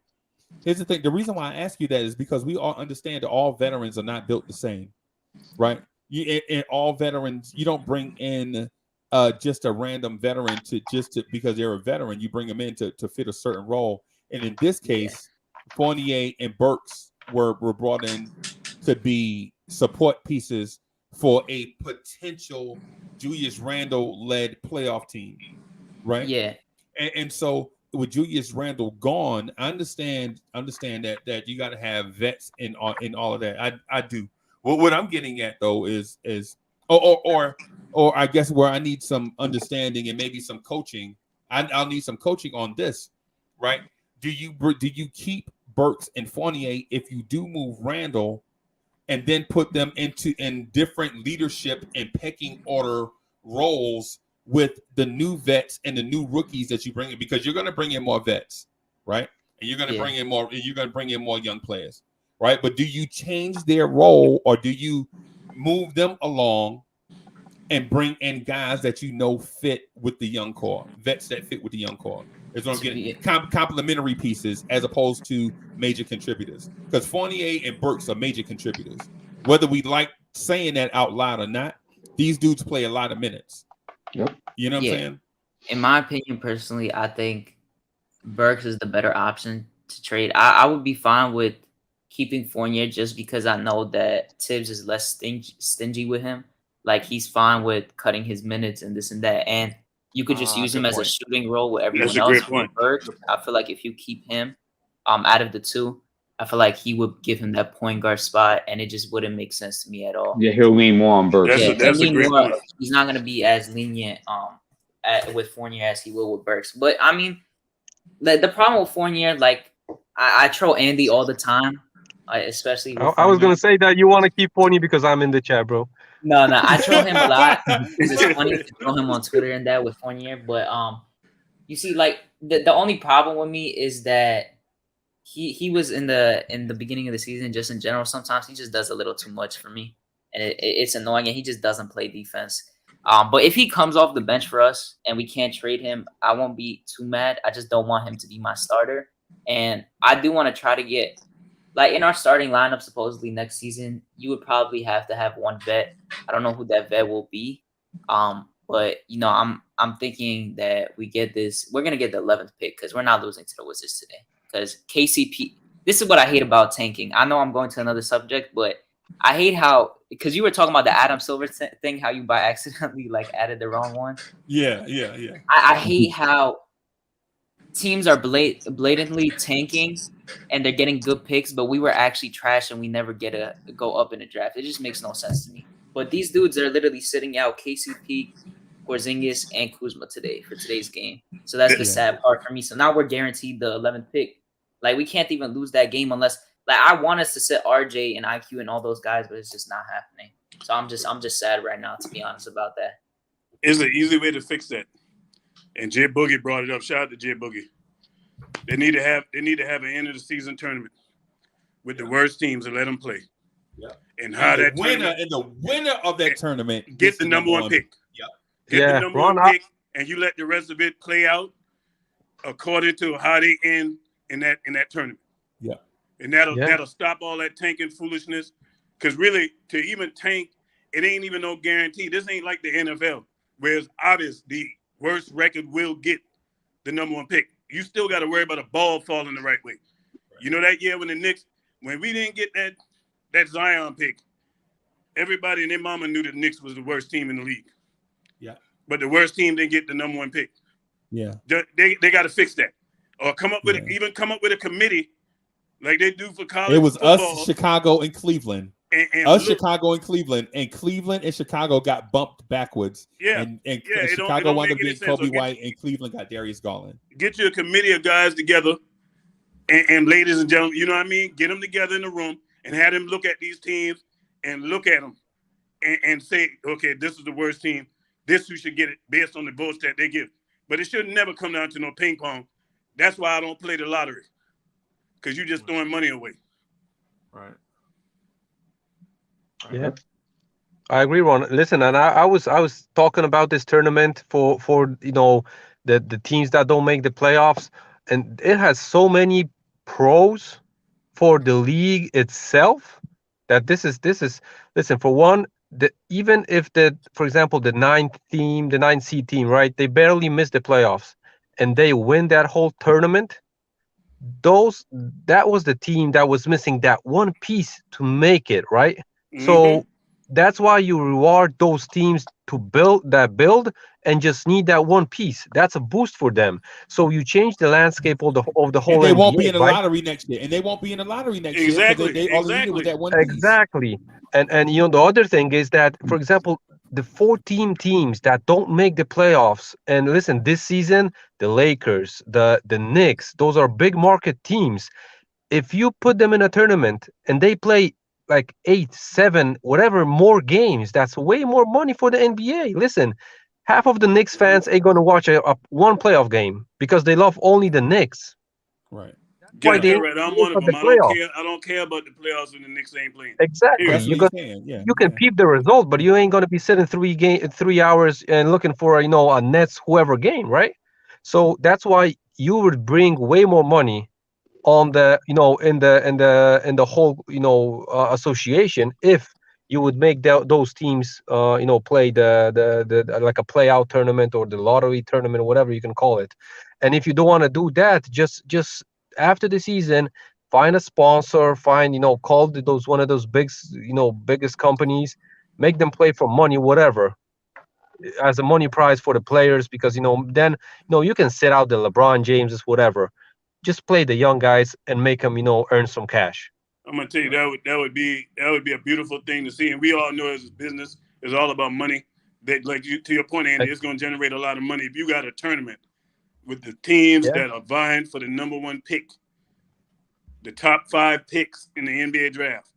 Man, that would be genius. Yeah, and That Ron, would be genius. what you could also add that there's I think in Europe and basically every league here in Europe, and it's not only in basketball, but for example in Poland they have this rule where you have to have, for example, one young guy on the court at the certain time, right? So you got to have a guy like below 23 on the court. That wouldn't be a problem for the Knicks, but listen, the Lakers this season, they would have a problem. So you know that you have to build a team and have one of the young guys. So you could basically do the tournament only for the young guys, like 25 and younger, right? And then those guys develop. The vets can sit out. They can go get that banana boat trip, whatever they want after the season, and these guys can develop and they can play for some cash, whatever. And I think they would be cool with it. And guess what, Andy? What you saying make a whole lot of sense. Because these balls, let's think about this. If you take all the bad teams this year, right, that ain't gonna make the playoff. If you look at a Detroit, you look at the Lakers, you look at the Knicks. These 3 teams obviously are bad teams. Nobody even discounting that. So if you had these teams playing to get that draft pick, it make a lot of sense. And nobody would be mad if they got the #1 pick. Guess why? Because those teams were bad. Yeah. But when you're relying on a ping pong to decide, and then a team that really ain't that bad, they had an injury and the guy wasn't there, and then they get the #1 pick. Or a team trade away a player, like what happened with New Orleans, trade away their superstar, and then you can't tell me that they ended up getting Zion. This system is broke, and it needs to be fixed. You know what I mean? Get rid of that garbage with that ping pong ball, man. Like I said, that should have been gone years ago. Get rid of that garbage, man. We in 2022, and we still relying on a ping pong ball to determine who get the #1 pick in a forward-thinking league. In a forward-thinking league like the NBA, it's really sad. Yeah. Right. I mean, there's been a lot of suggestions as far as like mid-season tournaments and all that. The big issue has been that it might be extra games for some players. So in order to do that, they might have to downsize the regular season games by like from 82 to like 60 or 65 or something like that. And that's really cool when you do it. Listen, in Europe and basically every league around the world, you play one home game and one away game with every league participant. So you have 30 teams. You're going to have 29 home games, 29 away games. That's what, 58. You're around 60. Add the playoffs and, make up the games with the tournament and, and get that sponsor. But you got to have that cup after the season, because if you're going to have it mid-season, guys like the vets like LeBron, he's just gonna sit out those games. That's gonna be a free night for him. So that sponsor ain't gonna be happy with the lineups that he's gonna see there. So that's why you can't have it mid-season. Yeah, well, owners also have had a problem with it too, because they'll feel like they'll lose some money with that. So it's a thing where everybody has to be on board and everybody get compensated equally, type of thing. Yeah. Yep. So Andy, you're not here too much, so I got a gazillion questions. What do you feel about ever since we've been mathematically out? the way Tibbs has been riding Alec Burke at that point guard and not giving those point guard reps to guys like Deuce or IQ and stuff like that. How do you feel about that as far as prioritization of next year and making sure these guys develop correctly? Yeah, listen, for me, he definitely should maybe not shut down Alec Burks, but at least get the minutes to the young guys, or try a guy like RJ, try I don't know, whoever else, just to Hmm. switch up the whole tactics so he can see maybe something's gonna be worth watching for, in the future. Because if he's still running the same basketball game plan and it still ain't working, then what is he expecting, right? And Tell me there's about it. no better experience for these guys than a real basketball game on the NBA courts. They can practice it in the gyms in the off season, whatever. So there's no better way to develop and get that experience than in the season. So, and I'm not saying that listen, you cut Burks' to minutes to zero and just plug in McBride straight up there, throw in the fire, but at least give him like 20 minutes, 15, make him play. And now I still think, listen, I don't think if you could bet money how many minutes McBride is going to get even today, there's like a small chance that you're going to win. If it's going to be more than 25 or it's going to be less. I You hope never he know. gets I think 48. they'll beat Washington. I need Yeah. them. I need them to start Archie, Deuce, Ob, Sims, and the Hunt guy that we just got. I need them to have that starting lineup up so we could lose the game. Yeah, that kid is on a 2-week contract too. You know Tibbs ain't doing that. Don't hold your breath on that. Make too much Yeah, I sense. know. I'm just sad right now thinking about I it. got you. I wanted I that got 9 pick so bad. The thing that makes too much sense, he won't do. Yeah. If we say, for example, we get a 10th or 11th pick and say the administration stays and the coaching staff stays, what type of pick would you be looking for in order to add to this? Ben So Mathurin. listen, I think they're going to trade 10 down. or 11? 10 or 11? If he somehow think- falls, yeah. I think they're going to trade down. I think that pick will be traded. If we fall 10 or 11, I think it'll be gone. Traded, It'll be traded, gone with or Julius. they're going to trade down, and pick again a guy in the 20s that Knicks fans won't be eager to see, like playing 30 minutes a game. You gotta get best pick Damn, available. that's Best a player waste. available. Yeah, that's a waste, especially in this draft. Anybody who get drafted by the Knicks, the fans gonna be waiting to see if they'll care if they the idiot. Yeah, that's true. Yeah, Yeah, but whoever we draft, we gonna swear he the GOAT. Oh man, I don't know if you guys agree with this, but I think this is a very, very important pick to make by the Knicks. Like this. Why do you think that? Because I think this pick needs to be better than Obi. Like in general, like I think this pick needs to be good. Like they need to pick best talent available, and it has to be better than Obi. So if you're on 10 and 11, who are you looking at? Ben Matherin's gone by then. Yeah, I know he's most likely gonna be gone by that. Tari Eason, maybe. That's what I was thinking. Yeah, I don't want to get Ty because everyone keeps mocking us to get Ty. I do not want Ty. Anybody that clamors for that did not watch Ty Washington play basketball. But, yeah, please keep him away. He'll be okay, but I don't need him. I'm not drafting a point. This is what I don't want them to do. Don't draft a point guard just to draft one because I'm good on that. I don't need that to happen. It depends. I don't know. I wouldn't mind Dyson Daniels. Be honest, that's my guy. Shout out to Hinton because Hinton been telling me about him since the beginning of this. Like he's been on him for a long time, and I've been watching. Yeah, because Kadokan, because they were making draft, shows from Christmas, bro. So that's why they know all these college guys. Yeah, we talk about the college guys. But this isn't someone that I want particularly. But if Mitch is gone, Jalen Duren or Mark Williams is gonna be in the play. I like Mark Williams, bro. Okay. But one of them I think is going to be in the play because if you lose Mitch, there's not that many centers available. Did you see Arkansas play this year? And did you get a look at Jalen Williams? Or Agbaji? He's nice. Who? I got to watch we both were talking about centers. That's why I brought up Jalen. Yeah, both them guys real nice. Oh, you talking about Durant? You sticking the needle in me, D's balling. No, I'm a North Carolina fan.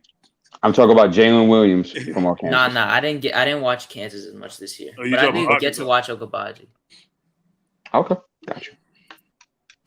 Yeah, you got a lot of work to do there, young man. Yeah, no, I know. I don't know how you guys feel about Jalen Duren, because I don't know. I'm not a big fan, but I think he's like a better version of Mitch, like with higher IQ. That's all I think. Well, I mean, he's a completely different player than Mitch. Yeah, he looks more like Bam. Well, not Bam right now. Right now, I'm talking about a young, like, coming out of Kentucky type. To me, a dude that can pass out of the post, that can rebound, that has a not high basketball IQ, but looks like he can become something at the next level. Is what I'm getting at. Yeah, because he's like a blocker. He could rebound well. I mean, he plays in the post. He shoots mid ranges sometimes, but that's something like is going to be interesting in his NBA career if he gets that down. But Mark Williams is solid too, but I don't know how good he's going to be in the NBA. I mean, we have to concentrate on guys that can read the floor and be pit bulls, because we really don't have any of that. And I think I don't care if we're missing a center. I don't care if it's a center or if we're missing a center. We just need a guy that could do those things. And that's why I went with Dyson, because I feel like even when Dyson's ball creation ability is not there, he does read the pick and roll very well. Okay, and he could pick it apart. He has a good floater game. He's a strong kid. He's got a positive wingspan. He's a dog on defense, and he could read the floor. And that's something somebody told me. So I brought this up. I was just talking to a dude, and he said that dude reminds him of Killian Hayes at the same stage. Yep. Yeah, yep. Man, he ain't watching him because he plays nothing like him. So it's crazy.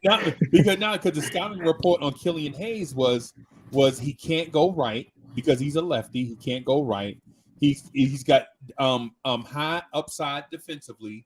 He'll eventually be a maestro in the pick and roll.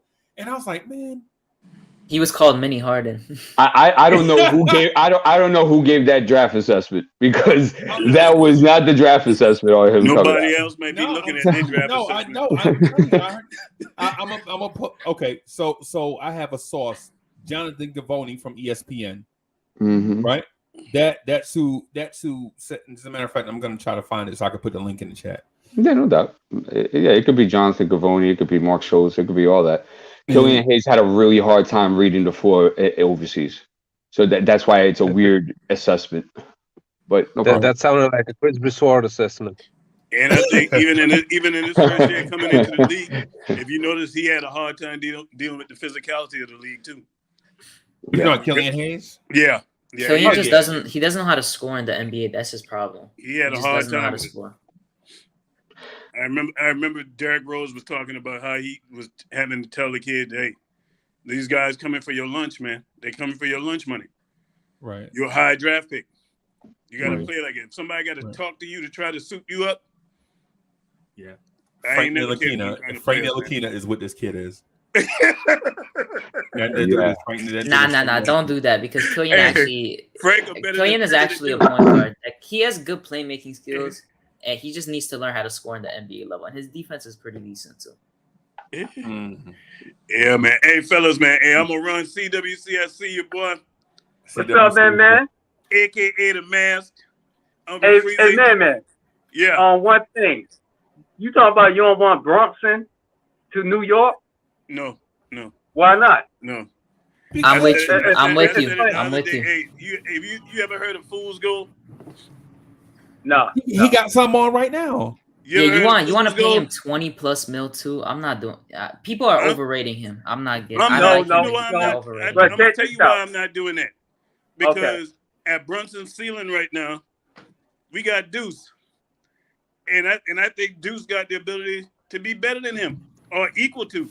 So I'm not gonna spend $20 million on a guy because defensively, Deuce is ahead of him defensively.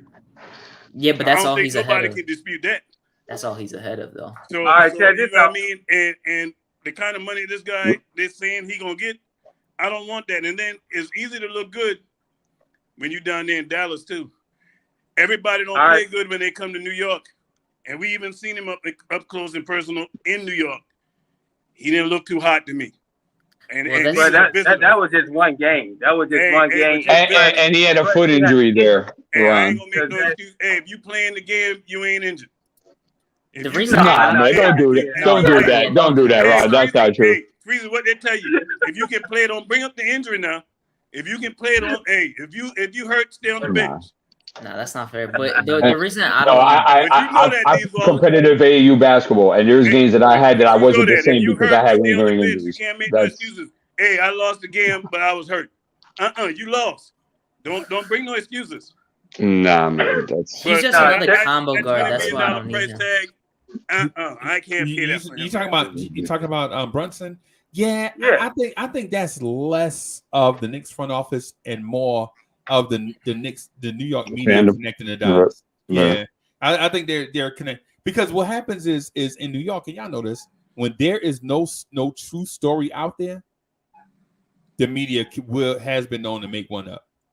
Like when there's nothing out there, we will bark around. Like Julius Randle screaming in the middle of the court that he want to be traded. You know what I'm saying? We have been known to make stuff up and then everybody chase the story down like a bunch of guppies. I think the Jalen Brunson deal, I think they could have did that at the trade deadline if they wanted that dude. Freezer, I'm glad you brought that up. But here's another thing. Did you see the latest where they said that he scrubbed some of his stuff? Yeah. He's unfollowed the team. Yeah, good. Yeah. Get Randall off the team. So with this for anybody, right? Hey, D Baller.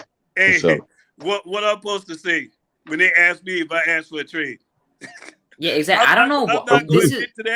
This is why I don't understand Knicks fans. Some people thought that just because he said he didn't ask for a trade, that it means it's not true. Like, but that's not what I said though. No, I'm not talking about you. I'm talking about exactly because that's legit what people were saying. Because what I'm saying is whether he wants to be traded or not, and people saying that he said it are two different things. Like if he wants to be traded, but he didn't say it, still means they didn't confirm it though. They didn't they didn't tell a lie because they said it's not confirmed. But this is what unconfirmed. So you ain't heard. So it was never confirmed. Right. So that's like that. But okay. So that's like me. So that's like me saying that Ron said such and such, but I didn't confirm it. That means it's not true. Because no, man. I hope he did. I'm not surprised if he did. I got a good one for him, D's balling. You remember that guy Dwight Howard? Yeah. You remember when they said that supposedly it was unconfirmed at the time that he went upstairs and told the front office to get rid of Stan Van Gundy? Right. And this was after the game. He came down after the game. He was hugging Stan Van Gundy. And they asked him about it while he was hugging Van Gundy. He was like, "Who told you that?" Right. And what happened? Then the truth came out that he did go upstairs and said he wanted to get rid of the guy. So, man, hey, Julius, that situation with Julius, I'm not gonna say it's 100% false, because for that to just be said after that game, out of all the things that could have been said that Julius potentially said, that came out, and his actions leading up to that. And now, recently, with this stuff being deleted off his stuff, hey, follow the tea leaves, man. Follow the tea leaves. Nah, but Ron, that's what gets us in trouble. That's what gets us in trouble as fans, though. That's what's up. Hey, but because we do investigative cases too, man. But we do investigative reporting, and we not investigative reporters. Hey, you ain't got to be investigative, man. But your man ain't happy for you. I know Super Randall is your guy on this team. Look, here's the thing. Here's the thing that kills me. Hold on a second. Here's the thing that kills me, right? Ron, you just had a take not too long ago, right? About clamoring for a point guard, right? Yeah. And how it's so important, and how it's this and that, right? Mm-hmm. But then the mere mention of Brunson, forget about the money. Forget the money for a second. The mere mention of Brunson, which we know he's not going to be a perennial all-star. He's not going to be a star in this league, but he is a very serviceable point guard that can set up your offense, do some scoring for you, do a lot of little things, but you against that. I don't care. And then when asked, what point guard, I hear crickets. I tell you where I go. I told you this yesterday. I told you this yesterday. I go get that boy that ain't gonna cost me that much money. And Dennis Schroeder. Or I'm gonna go. You know where else I'm gonna go? I'm gonna go right down there to Cleveland and try to get Colin Sexton. I'll try to go get him. Because Sexton's not a point guard. None of them are all. They're all combo guards. Sexton's not a point guard. We need scoring on this team. He's a scoring point guard. So you're looking for a scoring point guard? Yeah, he's a scoring point guard. So Okay. we need some Brunson points. averaged 16 points a game.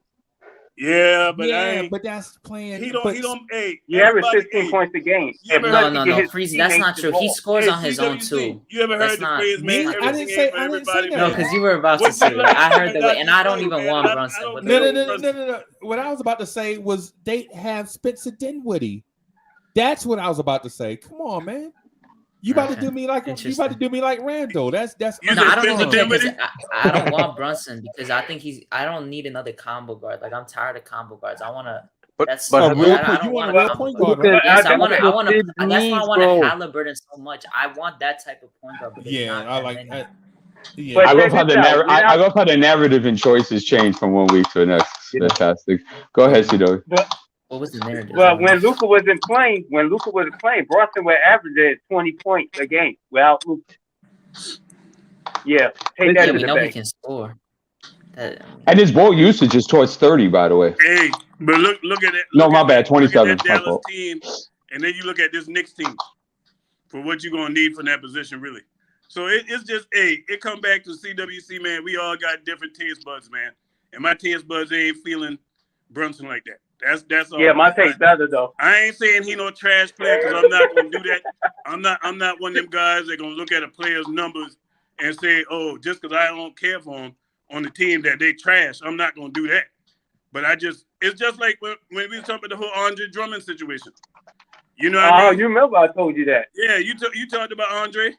You know what I mean? And I recognize with him, I say, hey, he's limited defensively, but what he gonna give you with them rebounds when you got a team that can't score efficiently? 11 points and 15 rebounds. He's gonna help you in that because he's gonna get them second chance shots. But you know what I mean? It is what it is, man. But Brunson, if I'm in the front office, I ain't signing Brunson. I'm sorry, D's balling. So who's gonna be our point guard next year? I could see a rotation. I'm sorry, but Super Randall is gonna be on the first thing smoking. I never said I wanted Brunson. What I was just saying is that you were clamoring for one, and then when one decent, all of a sudden we're like, nah, not good enough. I want that. I could see a rotation. Give me DeJounte Murray, Rubio, and Corey Joseph. I could rock with Rubio and Corey Joseph. You want me? I'm gonna throw up right now, bro. Please. No, until you find your point. But y'all want? We're not. I'm gonna say this right now. We're not getting a point guard. Y'all want Bronx? How y'all want to get Corey Joseph, but y'all want Bronx? What? If you can't tell that it's a joke, I don't know what to say. No, CWC. So wait a minute. Did you say? How do I say? Don't want Brunson and could take Corey Joseph and Ricky Rubio? Is that what you're saying? Rubio don't play no defense. Did you just say Ricky Rubio? Did you just say Ricky Rubio don't play defense? Hey, y'all keep it going, man. Don't play no defense. Get out of here. Come on, did you just say Ricky Rubio don't play defense? Did you? No, he does play defense. That's why him and Chiz didn't get along. So Chiz wanted defense. That's how he and Chiz didn't get along. What? Yeah, him and Chiz didn't get along. They had a problem with that. You said Ricky Rubio don't play defense. Man, you serious? Okay. I don't even know what's happening. Let's get Andy. Let's get Andy involved. Poor Andy, sister. Andy, if you had your president of basketball operations hat, what would be the first move you make in the offseason? Listen, firstly, I'm taking Tibbs on the side and asking him if he is if he's even thinking about tweaking the offense, because if he ain't tweaking the offense, then you know what kind of a player you're looking for. And that point guard position has to be a combo guard. Sorry, Hadouken. Has to be a combo guard because basically he's going to just bring up the ball and run to the corner. That's why he's have to have the ability Michael Carter Williams. Should have just gotten Lonzo. Like a Michael Carter Williams. This is why I wanted Lonzo. Like a Franklin Aquino, Freezy. You have to understand, Duke. Lonzo hasn't played past 65 games ever in his career. Exactly. Yeah, I know that, but still, that's the type of point guard I want. Pass first. Yeah, but it's no good if he's only playing 35 games. That can make a shot. Hey, you know what point guard is good that I see in the draft? On the dude from Arizona.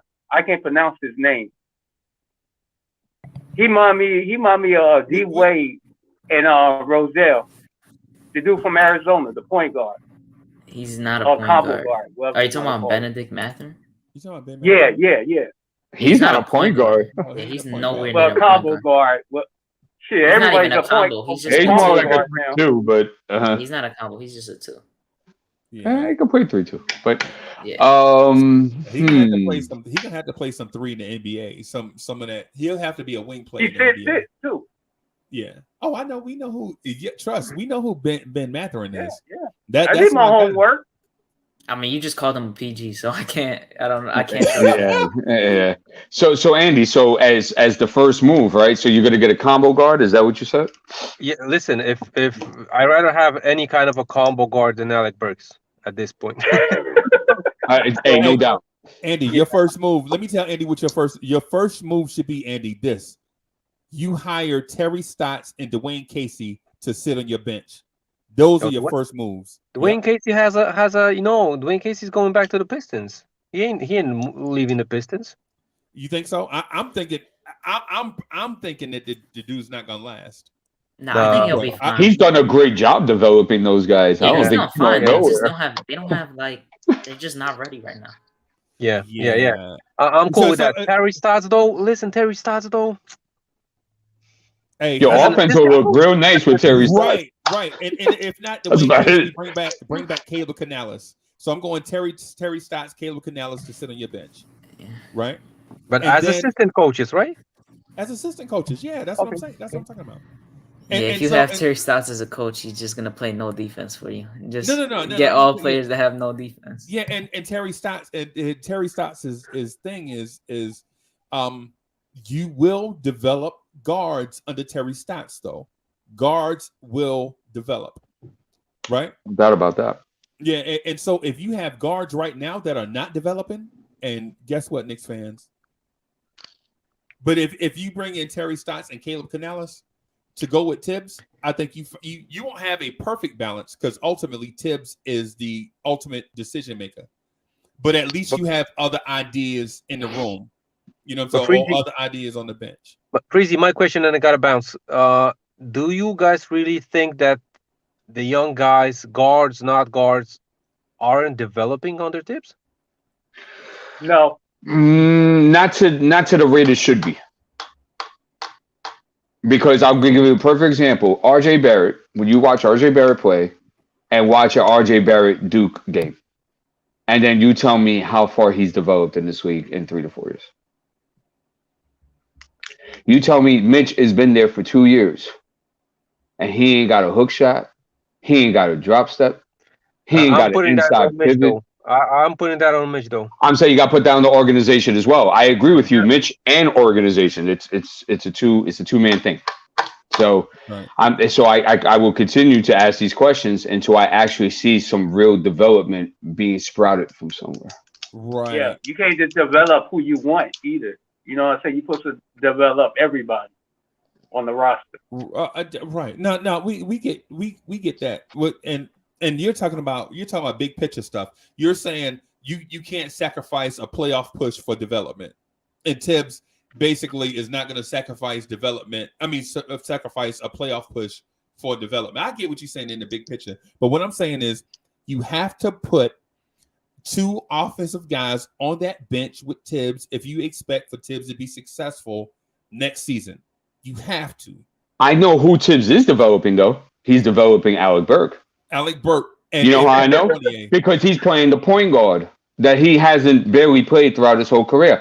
You know who else he's developing as well? He's making Taj really look like a really good stretch forward in this league. Yeah, and too bad Taj is 49 years old. I'm going to bounce after this because my son is finishing practice. Of course. Remember, guys, at the beginning of the season when Tibbs said that he wants his centers to shoot from the perimeter, from the corners? I remember that. The only center that does that, Taj Gibson. Well, 36 years old. Nerlens Noel tried it, but he can't catch the basketball. Yeah, but Nerlens Noel has those fry pan hands, bro. I don't think he can handle the ball like that. He got like. And here's the thing with Taj. Actually, Taj was actually shooting threes back in Minnesota with Tibbs and Chicago as well. It was a small volume, but he was still doing it. So. We didn't see any center do that though, and I think that would stretch the floor for Julius. That was probably one of the things that Tibbs wanted to implement, but it never happened. So, right. And now Taj is making the both Mitch and Noel look silly because he's like 9, 8, and he's looking like he developed. But meanwhile, those guys didn't make anything happen. But okay, guys, I'm gonna bounce because my son is back from practice, so I'm gonna be listening. So okay, Andy, thank you for coming, buddy. Appreciate it. Yeah, man. Yeah, man. Good to see you, Peace, boss. guys. All right. All right. Yeah, man. Hey, so the thing is, the thing I was getting at with the assistant coaches thing, I think is very important because what happens is a lot of times coaches get dialed in, get locked in on a certain mindset, and you have to have balance in the room. Like you can't have all defensive minded, one way guys because when it comes time to adjust, for one, they don't adjust because they don't recognize that an adjustment needs to be made, right? Mm-hmm. You know what I'm saying? An adjustment needs to be made, but they're thinking like this in this one track mind of, well, we'll just turn the pressure up. Nah, bro. No, you can't just turn the pressure up. You need somebody there to say, hey, Tibbs, let's get out of this aggressive man-to-man and trap Kyrie and KD when they cross half. That way we can make other players beat us. And let's not just do this for a few possessions, but let's have this be our scheme. Let's not let Kyrie and KD get rolling and then, you know what I'm saying, and then try to trap them because by then it's too late. They're already rolling. They're in the flow of the game. Superstars, they can do whatever they want to do once they get rolling, once they get in the flow of the game. Right. So what I would say, the reason why I bring up Caleb Canales and Terry Stotts is the one thing you can't say about Terry Stotts will adjust offensively during the game. Like if you start running your pick and roll from the wings, if you try to trap the wing pick and roll, he did it in the playoff game. He pulled the entire offense out to 27 feet, right? To 27 feet and let Dame go one-on-one. He said, hey, no, don't back it out. Don't go in there with a deep. Drew Holiday did this to us last year. We saw it. Now we have film of it. What they were doing, we didn't recognize it in the moment, but now that we got film on it, we back this thing out. We're going to bring a 3 up to set the screen instead of a 5. And what happens is this 3 is going to set the screen, and it's going to be a race to the rim. We're going to have our best big athlete set a screen, and then you're going to have to stop Dame with momentum going to the basket or this 3 as a lob threat. Mm-hmm. You know what I'm saying? And these fours shooting the 3. You know what I'm saying? So you know my man can make adjustments. Now, offensively, does Tibbs make adjustments like this? Offensive adjustments? No. And we know that's his boogeyman. That's Tibbs making offensive adjustments. What Tibbs would do is just run different sets. Like instead of like when a team takes this set away, like when teams have 1 foot in the paint, they're protecting the paint, right? So the game for RJ going to the basket is not there. Now you need playmakers off the wing. You kicking out the Obi. You know what I'm saying? And Obi and I'm saying, and I know Obi has changed recently. I'm just saying back further in the season because now Obi sees the man come in, attacks the closeout with a pump fake, attacks the closeout and pull up for like the 10 to 12 foot jumper. He's doing that now, but he just started doing that within the last 2 weeks. He hadn't been doing that over the last year. Right. But you got Terry Stotts. What happened? They put 1 foot in the paint. Terry Stotts is running his 3-point sets. Like we're going to shoot them out of this defense. Because basically 1 foot in the paint is basically like a zone. Right. Basically. And the principle, so to speak. And I know I probably said that wrong, and people will be like, "No, it's not a zone, Uncle Freezy." But you get what I'm saying, right? So yeah, you gotta bring in, like, you don't have to bring in a Terry Stotts per se, but somebody like that's gonna balance out what you hear on that sideline, and then plus, if Terry Stotts can get the best out of Anthony Simons, CJ McCollum, Gary Trent, Alan Crabb, a whole bunch of dudes you ain't never heard of. If he could get them guys to become ballers and contributors in the league, Can you imagine what he can do with an Emmanuel Quickly, RJ Barrett, Quentin Grimes? And we need more guard. We need more guards, by the way, too. And because when I said those things, I was like, wow, we only have like 3 guards. Because RJ is right now is a 3, right? So we only have, how many young guards do we have? Just Quickly, Grimes, and McBride? Correct. Would you say it's not looking too fruitful?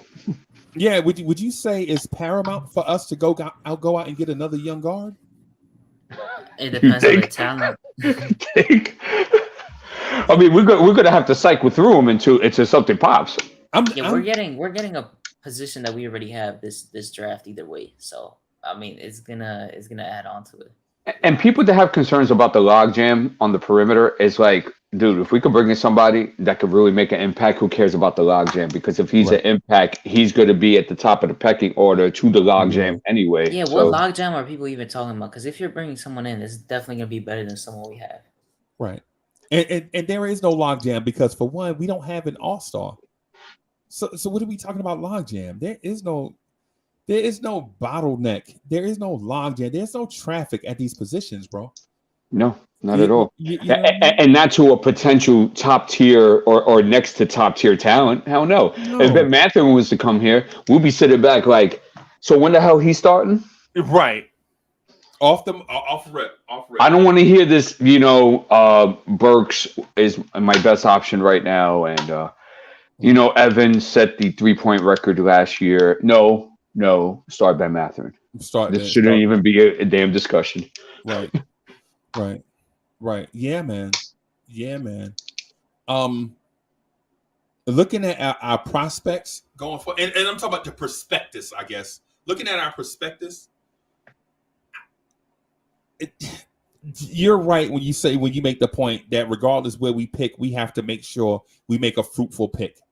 Yeah. Because the prior picks, for the most part, historically, for the most part, our picks have not been good.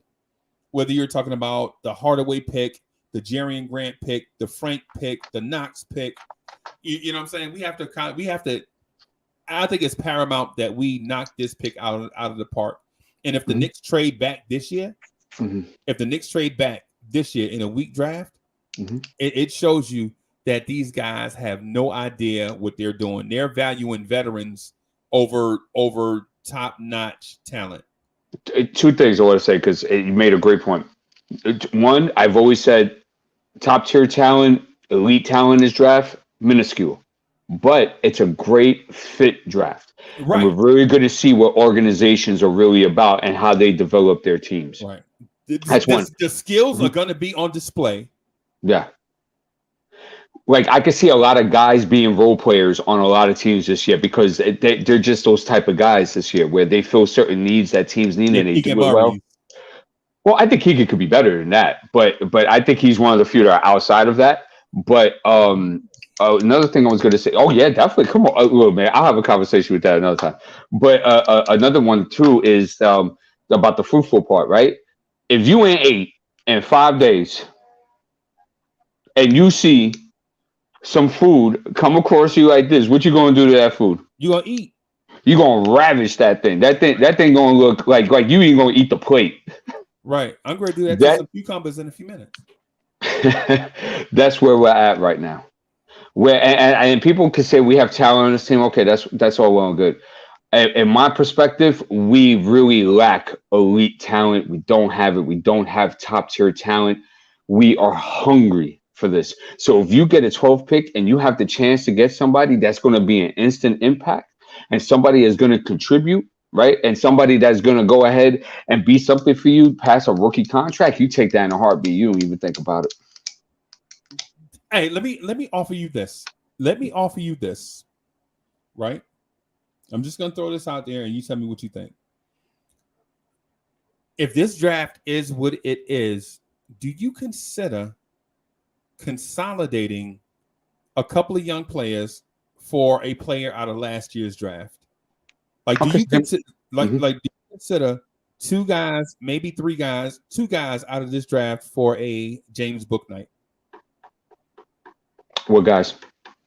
Because I'm not in a thing where I'll just throw out stuff. No, not overpay. Not overpay. We're not overpaying. Yeah, that's so. Would you? What I'm asking you is, would you entertain the thought?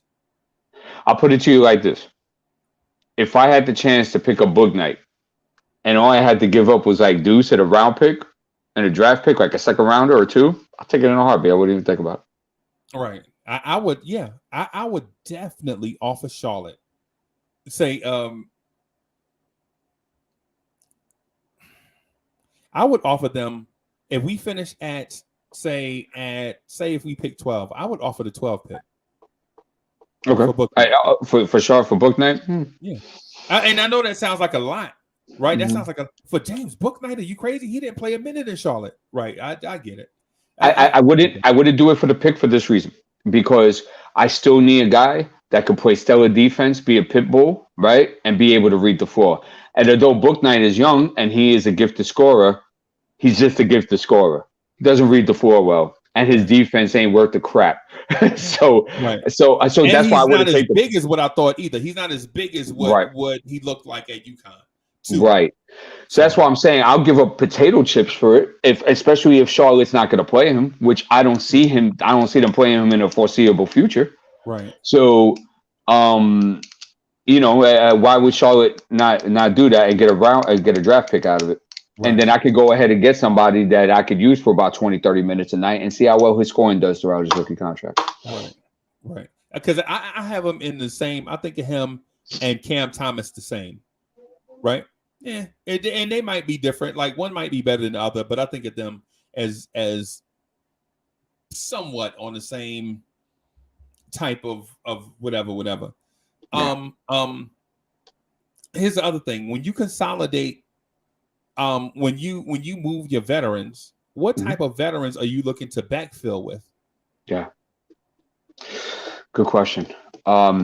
So I think it depends on the direction of your team. So are you going, this is a blown up young squad and we're just acquiring veterans to balance it out? Is that the scenario? Right. Okay.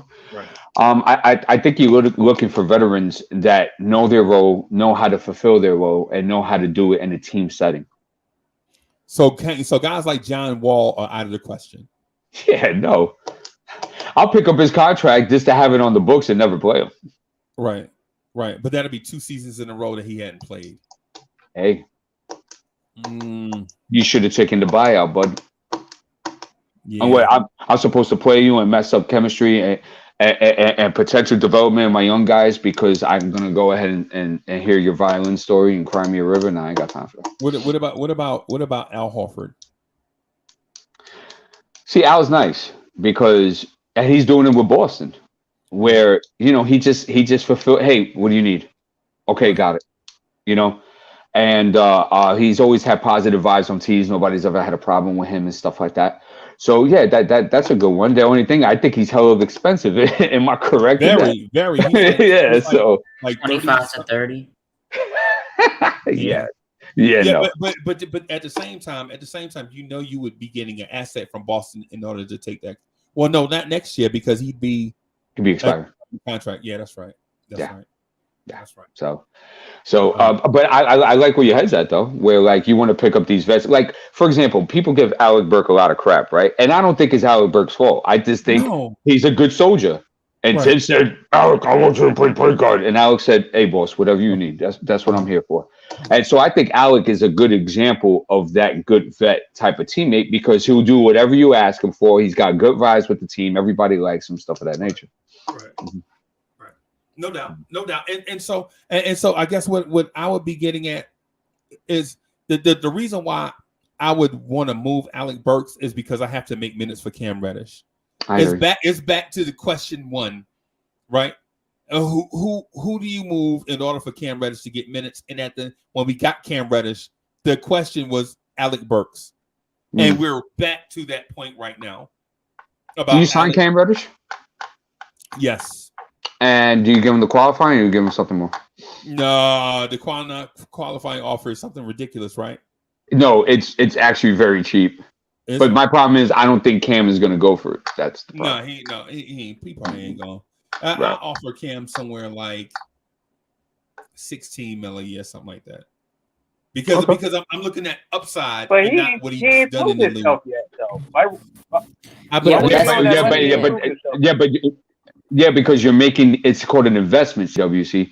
You're making a small investment. So like Freezy was around my number. I was at 2 years, 30 million, because it's a flexible contract. It gives him 2 years to prove himself, and he can't say diddly squat because he'll be making 10 more million than he was if he took the qualifying offer. Yeah, Plus, he's 15 to 17 mil. He's getting like 15 to 18 mil per year. At least. That's what he's getting. Yeah, and so CWC, the reason why I offer him that money is because if he doesn't work out here in New York and we see the signs early, it's still an attractive contract. You're trading like a 23-year-old guy on a reasonably decent contract, and he has, I'm not saying he will be, but he has upside to be a franchise player, right? It depending on what place he goes, right? Okay. And if he's not that guy, you could still move that contract if he doesn't work out in your city. You know what I'm saying? Like I feel like this dude is super talented, right? But the thing about it is it's less about Cam's physical ability. It's about injuries and availability. And which is the most important part of all that. But check this out. People quit to give Cam 18 million, but why they ain't quit to give Bronson 18 million, and Bronson proved himself in the NBA league. That's Cam, he really ain't proved himself yet, if you think about it. He only had that big game with Atlanta Hawks when he scored 37 points. Well, he's had a couple of big games, but the point with his problem, Cam, has been his inability to stay on the floor. Right. That's really been his real problem. Right. Yeah, that's what I'm talking about. So that's what I'm saying. It's an investment, but for example, everything's circumstantial. So say, for example, right, we hit a home run in the draft and we acquired Ben Mathurin. I'm not even thinking about Cam Reddish at that point. So everything is circumstantial, CWC. So you got to put, the building parts together in order to make it look like a building, and you have to assess what that looks like. So right. Yeah. Right. And no doubt. And so the thing about point guards like Brunson is they play he's on the same team as a generational talent, right? Whether they play all their minutes together or not doesn't matter because the situations change. Like for instance, Brunson can play significant minutes against second units because he know at the next dead ball, Luka's coming in to play major elite basketball against first units. But when we get Brunson, he's playing those major minutes against first units, right? And can he dominate first units on a nightly basis? Not just say 1 or 2 games when Luka is out, blah, blah, blah, it's a weak part of the schedule, road trip, teams are tight. Nah, can Brunson be the guy 82 games, right? And if he's a complimentary guy, think about this. If he's just a complimentary guy, like what people are saying, you can't have your complimentary guy be the highest paid player. And the second highest paid player is also, guess what? A complimentary guy. Well, check this out, Freezy. Check this out. When Luka was out, right? Bronson was starting. Before and he was giving 20 points.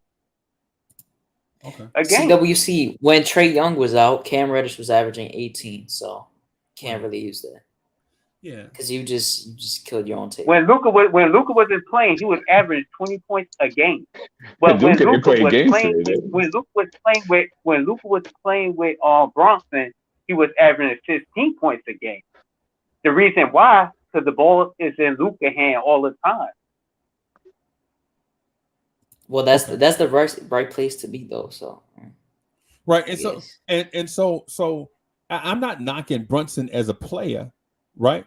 I'm knocking the situation he's stepping into in New York City. Okay, that's what I'm knocking. I'm not saying that this kid is a bad player. That's not what I'm saying. Yeah, right. What I'm saying is can he be the Knicks point guard of the future? So let's think, right? How old is Brunson now? He's 25. Oh, he's turning 26 in August. So he's a year before the prime begins, right? So I mean, if you sign it for 2 or 3 years, it's not really that big of a deal. So but let's just see. He's at 16. I'll do surface stats and I'll go deep with him. At 16, 5 assists, 4 rebounds. He's shooting 50% from the field, 37% from three, and he's shooting 84% from the free throw line. Right. That's what we need. That's what we need. And that's a 6'1" guard, by the way. Yeah. Keep that in mind as well. But it's not too many guards out there. It's like 6'6" and stuff like that. The ones that 6'6" that I want is from Arizona in the draft. But what I'm saying, if we don't get no point guard in the draft, we have to go for Bronson, man.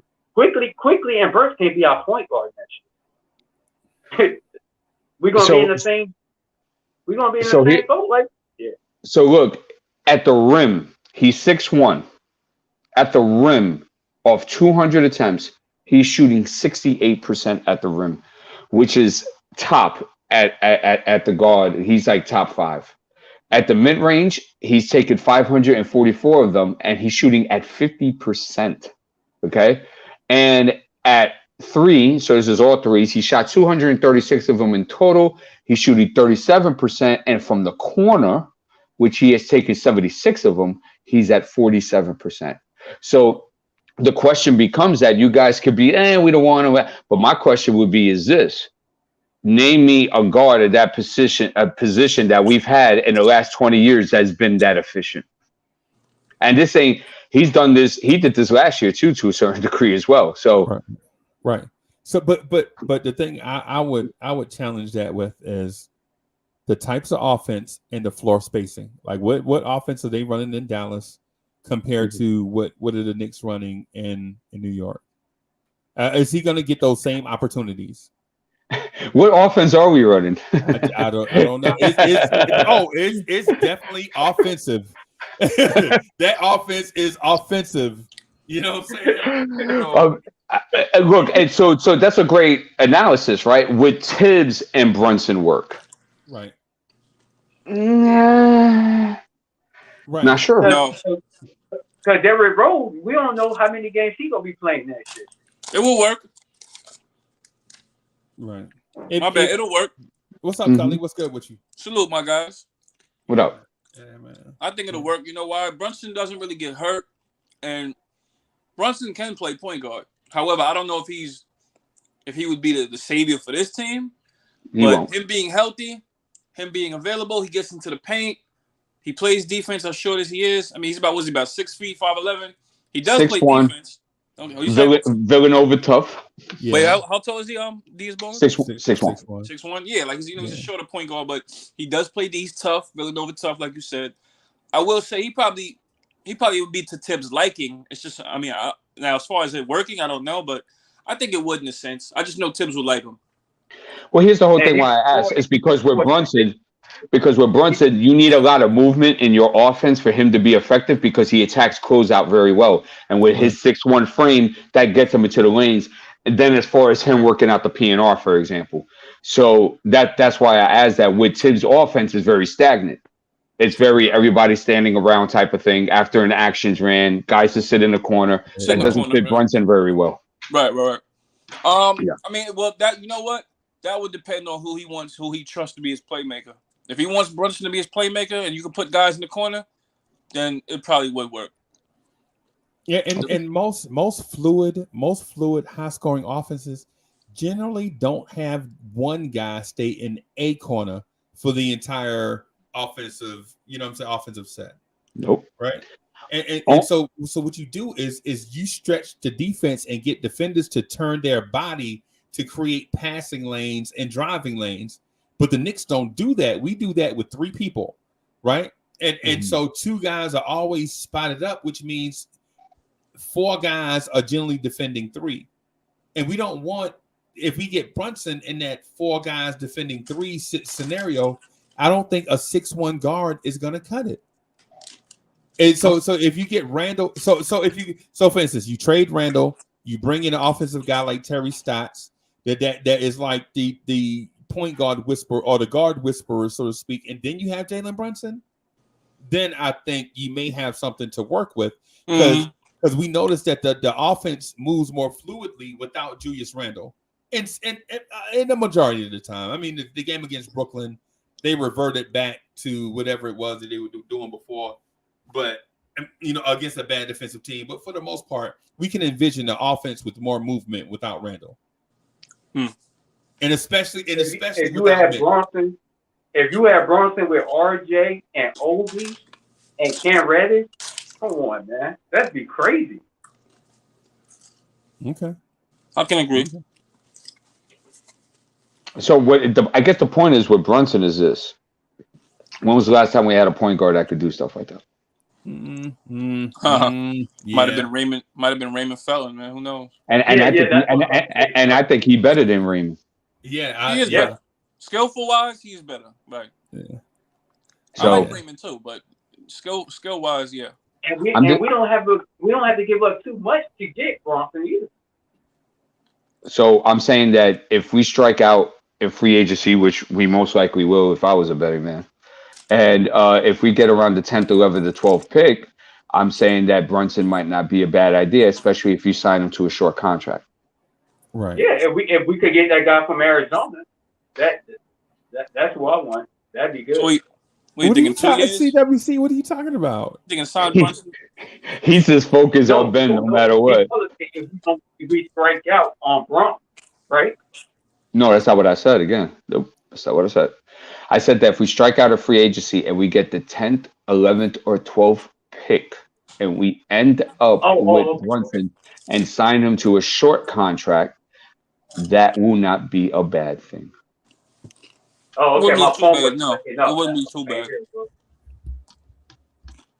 If we're talking, I guess 2 years, 30-year option. Who knows? Just 2 years. Who knows? Because that Dennis Schroeder thing that makes me jump out the window with a parachute on. Right. What's that? Because he don't play no defense and he can't orchestrate an offense. He's just fast. Who, Brunson? No, Schroeder. Oh, Schroeder. Yeah, he's just fast, man. I thought he was a defensive guard. No, he's not a defensive. No, he used to be. Maybe AAU. Yeah, he played defense in OKC. Remember, he played defense in OKC with Chris Paul. I gotta go. Yeah, she'll be on. I'll come back on. All right, CW. Yeah, have to clean some bathroom. All right, brother. Thank you for letting us know. Yeah, and not Sharon. Dang, CWC left before I said not Sharon. But he played defense in OKC with Chris Paul. But outside of that, is there really a track record of my man playing? No, I don't know. Maybe so. Maybe he has good defensive metrics, and I hadn't seen him. But I don't know. I don't know. So G. Robinson asked a great question, but do you pay him $20 million? No. Brunson, I would hate to pay him $20 million. Although you gotta pay somebody, but yeah. But no, it would not be $20 million. Yeah, no, I'm not giving him $20 million. I would hate to Me pay either. him $20 million. Yeah. I'm not getting him. I don't know. I don't know why people think that he's the answer. Like, he's not the answer. Nobody ever said he was. I think we. No, there's a lot of Knicks fans that legit. Oh, you mean in Knicks? I'm not talking about you guys. I'm talking about Knicks fans in general. Like, so many people think he's the answer as a point guard. Like, they think he's like this crazy playmaker. Like, he's not. He's a combo guard. Like, if you ask me, that's what he is. If you ask me, I'm a little biased with it. I have faith in Deuce, man. We have a point guard. Let's just go with Deuce and then start looking at other positions of need. You know what the problem is, Cody, is that we haven't been able to. Huh? I was gonna say the coach. I'm sorry, but yeah, go ahead. I'm sorry. Oh yeah. No, I was just saying that the problem is that he got no reps. Right. At a point where he could get reps, he doesn't get reps. So how can we bank on something that we haven't seen? Yeah, I can agree. We haven't seen. They have a very small sample size, and that's not Deuce's fault. The coach. Yeah, I wish we could have seen more from Deuce, but it's whatever, man. I wish we could have seen more from IQ. I said it at Freezy. I know Freezy's tired of hearing me saying it, but the last 4 games, 120 minutes, he could have repped. Just running that point guard, just running on offense. Right. Doesn't do it. Right. My only thing with that is just I just feel like IQ should be played more to his comfort zone, which is off ball. But I don't mind him playing it. I didn't really mind IQ getting the keys at the end of the season when it was out of reach, when the play-in and playoffs was out of reach. I mean, I guess it wasn't out of reach until last week when we got kicked out. But still, I wish he could have got it when when Kimba was when they shut down Kimba. I wish IQ could have got it then. If they knew that because it's like you don't know the direction of the team. You don't know who's here, who's going to be here long term. You really don't know. I would, Kelly. I would. I had a thought just now as I went through, as I scrolled through Tankathon just to see if there were point guards out there that could be sleepers. Ain't nothing out there. There's none out there. But in the free agency market. I know. I'm talking about in the NBA trade market. Yeah. So first of all, there really ain't nothing, really. Right. You know I love Trey Man, right? But I'm not gonna get on the Trey Man thing. What I would consider though is trading for a fourth-year player or a young player like Kobe White. That's a combo guard, right?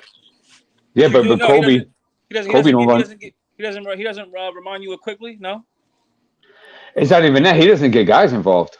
No, he don't get guys involved because he don't know how. He's Jack McStuffins, bro. He gets in the game. He's got one thing on his mind. There's a reason why they drafted Ayo something. However you say his name. Yeah. He's more of a real point guard. He's what they wanted Kobe White to be. And there's nothing against Kobe White. He's more of a playmaker, but point guard is a stretch. And he can defend. Right. He more of a. But what the thing that's cool about Ayo is that you could run him at the 1 and 2 in spurts and be perfectly fine with the results. Right. And he will defend up. Ayo will defend up. Like he ain't scared. He gets switched on a 3. He ain't scared. He gets switched on a 4. He ain't scared. I think that's why they made those backcourt moves. Caruso, Alonzo Ball. I think that's why they made those moves to strengthen up their backcourt. They ain't really had no. Kobe White's better off the bench for them. I mean, in my opinion. Freezy, I know the name you're gonna say. Is it Frank? Because I feel like he could play that Frank role. Not when I watch, he plays that Frank role where he plays on the ball, but then he could play that Frank role where he plays on the outside and he shoots threes in defense. Like he could legit play the 1 through 3 throughout the game. Yeah. Somewhat. No, I wasn't. He's way more assertive than Frank, though. No, he is, but I'm just saying, he's drafted at PG, but he could definitely play like on the outside. He got that Chicago. Oh yeah, definitely. Yeah, he got that Chicago in him. That's why he's a little bit more tougher than Frank. Yeah, and so El Paul, thank you for the generous contribution. El Paul says no PGs now. Good enough. Book it. Cat is coming. Oh, hey, so Cully, I'm gonna make you laugh right here, bro. What's up? I think the Knicks are gonna trade Julius Randle to the Timberwolves. I don't know what we're gonna get in return. I just have this feeling that is gonna be the blockbuster deal of the offseason. Karl Anthony Towns and Julius Randle together. It seems like that's gonna happen. I have a feeling. That sounds disgusting. Who do you get back in return for that? I was just for making them a 4th seed in the West. I thought you meant they're gonna swap him. I didn't. You said no. He said he's gonna be there with him. Oh, he's gonna pair him up. You want to? There's no way that. All I can say is that Randall needs to be gone, and I think he is gonna be gone. I don't know what team. I think Portland. Portland is talking about that. Do you guys? Did you guys hear that report? His Instagram thing or whatever the hell. Yeah, that he unfollowed and stuff like that. Shout out to Foxy for showing me that. I heard about that. But what do y'all think about that? You think that's real? That's fake? It is real because he did follow the players before, and he deleted all the Knicks posts and he just left like a few in his phone. Yeah, because he's getting he's probably because he followed his wife back today. So much trash. Yeah, they trashed him. That's all you don't want to deal with. Do you think that's an indicator that he's out? Oh, for God, if there's a guy like D'Angelo, you don't need much signs to be excited. It definitely I heard that last night. I fell off the couch twice. It definitely is a sign because there's no reason to just do that. There really isn't. That'd be a reason, a good one. That he's no. I hope he's gone. Like, there's no reason. I think he's done. Yeah, like before I used to say get him a point guard, but I don't even know if I want him even here if we even get one. Oh, you really had a thought of it? My God, he's got to go. No, that was before. That was before the tantrum. Oh yeah, way before. That was before, Cully, that must have been like 2 years ago because I have Can never we heard you can we say trade for like book night or something? No. Book night. That was Oh my when God. that was at the beginning of last season. I started saying that. Yeah, that's what I meant. That's Like when a IQ year and a started. half. That's when IQ did. He had his little heroic preseason, and I'm like, oh, we might have Yeah. have something here because we brought back Alfred Realistically, Payton. Huh? I'm sorry. What you say? I said realistically, I want to trade him to Portland and get their pick Anything. and get some fillers back because I heard that they're interested in Jeremy Grant, and I think We it would just said be the same thing. interesting to try to get him. You heard the Just Knicks get him off interested in the Jeremy damn Grant? Well, Duke, What you happened? heard the Knicks interested in Jeremy Grant? No, the Blazers.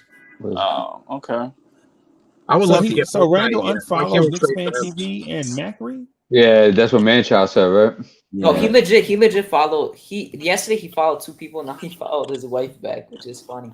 But he legit unfollowed everyone. He got so mad that he unfollowed his wife Yeah, back. it was funny. Yeah, everyone was trolling yesterday. But no, So I wait. didn't even know if he followed KFT. But I know he doesn't follow like any of the teammates at all. Like no one. Yeah. follows any of them. Oh, he definitely That's a followed weird thing. KFT after That's a holding weird with his thing. wife. He deleted all the posts. Like that's not even just reading into it. Like that's just weird to do. You don't just do that. So that is an indicator. Besides D'Angelo, this is an indicator for you guys that he is out the door, right? This is a good thing. I'm happy. I gotta chill. So it's an indicator. Okay. All right. Yeah, man. Would you guys be fine with the Portland thing? Like just getting a pick, their pick I'm back okay and with getting getting the fillers? pick. Because I just want him gone. So Duke, let me tell you what I've been speaking to real quick about the Portland thing. It's something that I had been speaking about for about a week, right? What I would like to do is get both of those picks. Right now they're I think they're at like they have six and maybe 8. 11. Yeah, 6 and 12. 6 and 12, something like that. Yeah, 6 and 12. I would offer D'Angelo, them. you got like some. I don't know. I was my window, so Dukin. Sorry. Oh, okay. Thank you. I rolled it down, made a squeak. Sorry, please. You got it. Oh no, ain't nothing to it. You got power windows, man. I thought you let Chauncey do that, bro. I thought you let your chauffeur do that, man. What's happening?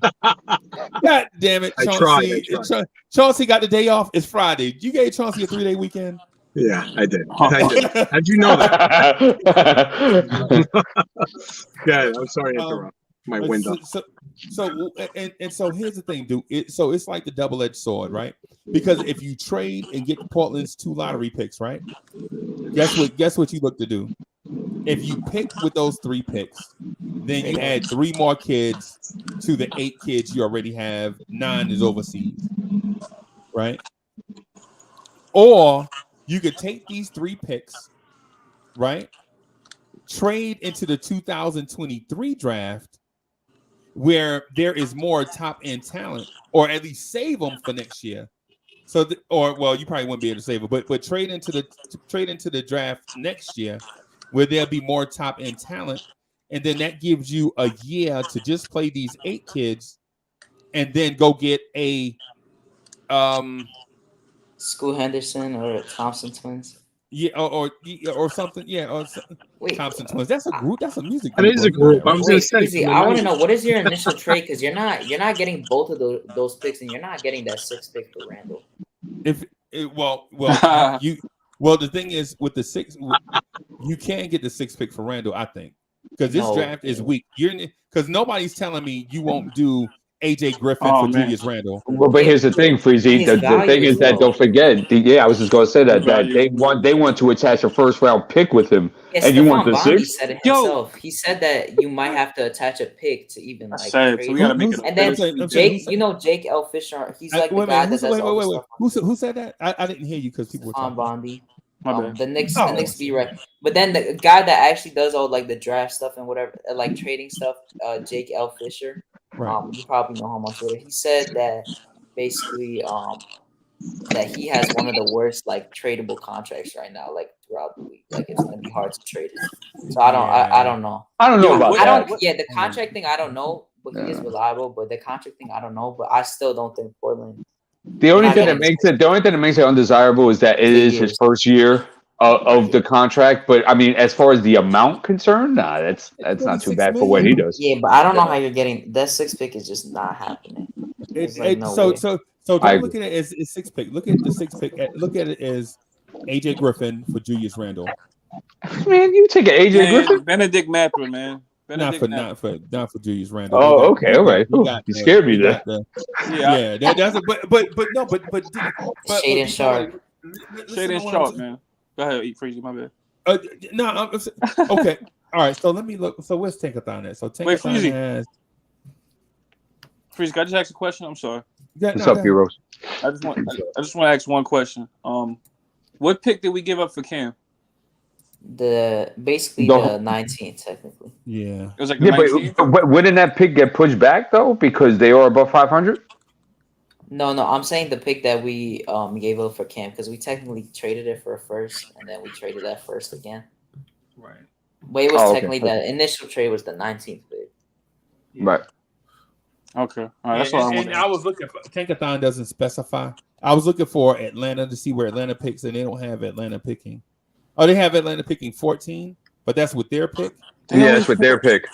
Yeah, because don't forget the thing with that was that if Charlotte was better than 18 or 19 teams or something like that, it would get moved the next year.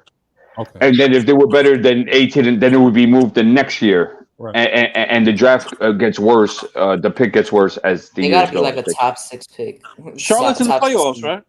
No. Yeah. Well, no, they're in the play-in. Sorry. They're definitely not going to get in. Oh, okay. Because I remember everybody was banking on them to have a bad season for that pick to be good for us. Now, when you have dynamic perimeter players. Yeah, and so right. just real quick, just to clarify what I was saying. So Tankathon has AJ Griffin going 6. Yeah, but it's like I'm not looking at Tankathon for that. I'm just looking at the guys. Like it's either AJ Griffin, Shaden Sharp, or Benedict Mathurin. Where's Benedict? What do they have him going? Benedict. They have him going 8, but it's like 6. Wait, AJ Griffin before Benedict? Yeah, so basically after 4, like 5 to 8 or 9, and like it could go anywhere. It depends. AJ Griffin lost a bucket though, man. I ain't gonna front. What about? I like Shaden Sharp too, man. That's another guy. I don't know if how high his stock is. He didn't really play, but that's another guy, another athletic. He's top 5 projected in most mock drafts. He's top 5, top 5, top 10 in most mock drafts. There's a couple that have him top. How you just got busting the thing and don't even say hello? Oh, what's up, Uncle Freezy? Hey, what's good, man? Yeah, he's 5 to 8. He's not going any lower than 8 if he declares. Yeah. Where do you got Keegan Murray? Just for kicks and laughs. Yeah. Wait, actually, no, 5. Damn, at 5. Yeah, I can see that. I got him. He should be at 5.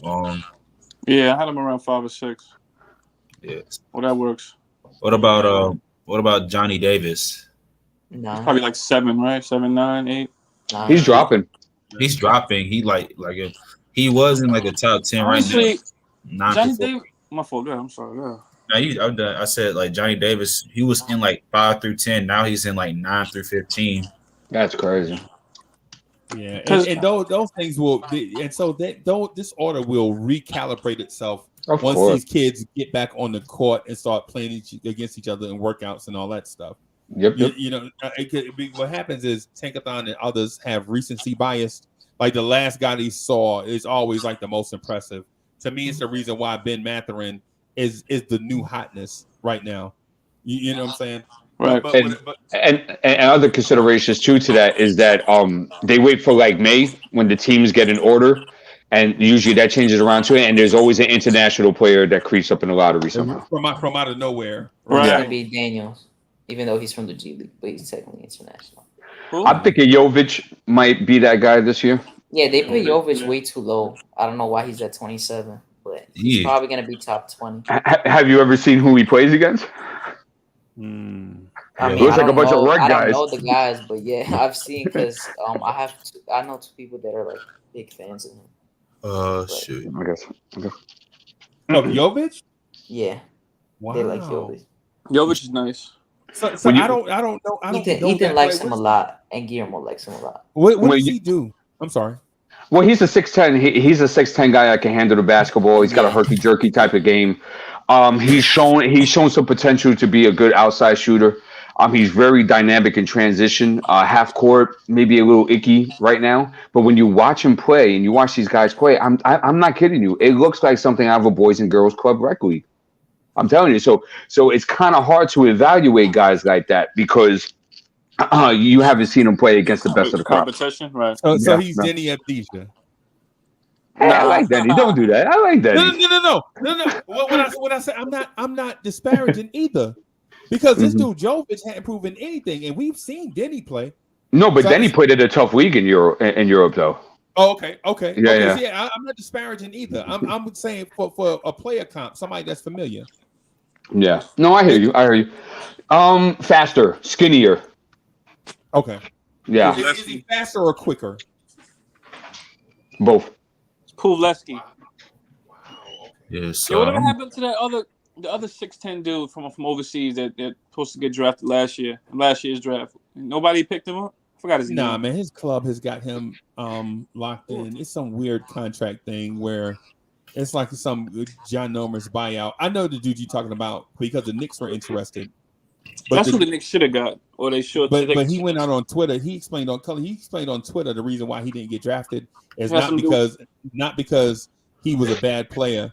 It was because his contract situation was murky. Yeah, right. And teams just didn't want to take the chance on him. I forget the dude's name, but you talking about the 6'11" point guard type. Yeah, yeah. Was that the one that I think I know you're talking about? That guy that was on some Knicks shows last year about they were going to pick him up in the second round. I know who you're talking about. Yeah, I can't think of his name though. His stock started to get up out of nowhere too. I remember last year, his name started to get talked about. Right. That's a Jovic type of thing. If you want to compare, yeah. No, that's why it made me think about it. A lot of these 6'10" point guards from overseas and shooting guards and small forwards, whatever. Okay. Yeah, but go ahead, continue. I'm sorry. Go ahead. So what I was going to mention is on the Portland thing. I think either Portland is a great trade partner or Minnesota is a great trade partner for Julius Randle. And Minnesota is probably the better fit for Randle, I think, because they just don't care whether if they win or lose. They don't really. So you're saying they want to win.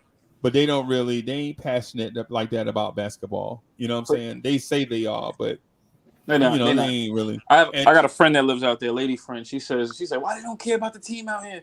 But I wonder, so basically you saying they might pair him up over there with Towns in Minnesota. Yeah, and give us like some young wing players like that might be better for him because it's a smaller market. One that Tibbs like what's his name? Okogie? Josh Okogie? Give him, bring him here, get him here. I'll take Vanderbilt too. Give us them too. We're good, man. You can have Vanderbilt plays power forward. Vanderbilt is young, athletic, somewhat athletic. Give him. I'll take him, and I'll take a Kogi. I think we're good. Maybe. And what's the other shooting guard though? What's the other shooting guard? The other underside. Malik Beasley. Yeah. I don't know if we get him in that trade, but we probably get those first two. Yeah, you get him. You get Larson Pippen. You get Beasley. If you get Beasley, a Kogi, and Vanderbilt, you finesse the Timberwolves. You finesse them. Right. They might want somebody to pair up with Randall too. They might get desperate. That could work. Right. Because think about that lineup of D'Angelo Russell, Julius Randle, Anthony Edwards. Town.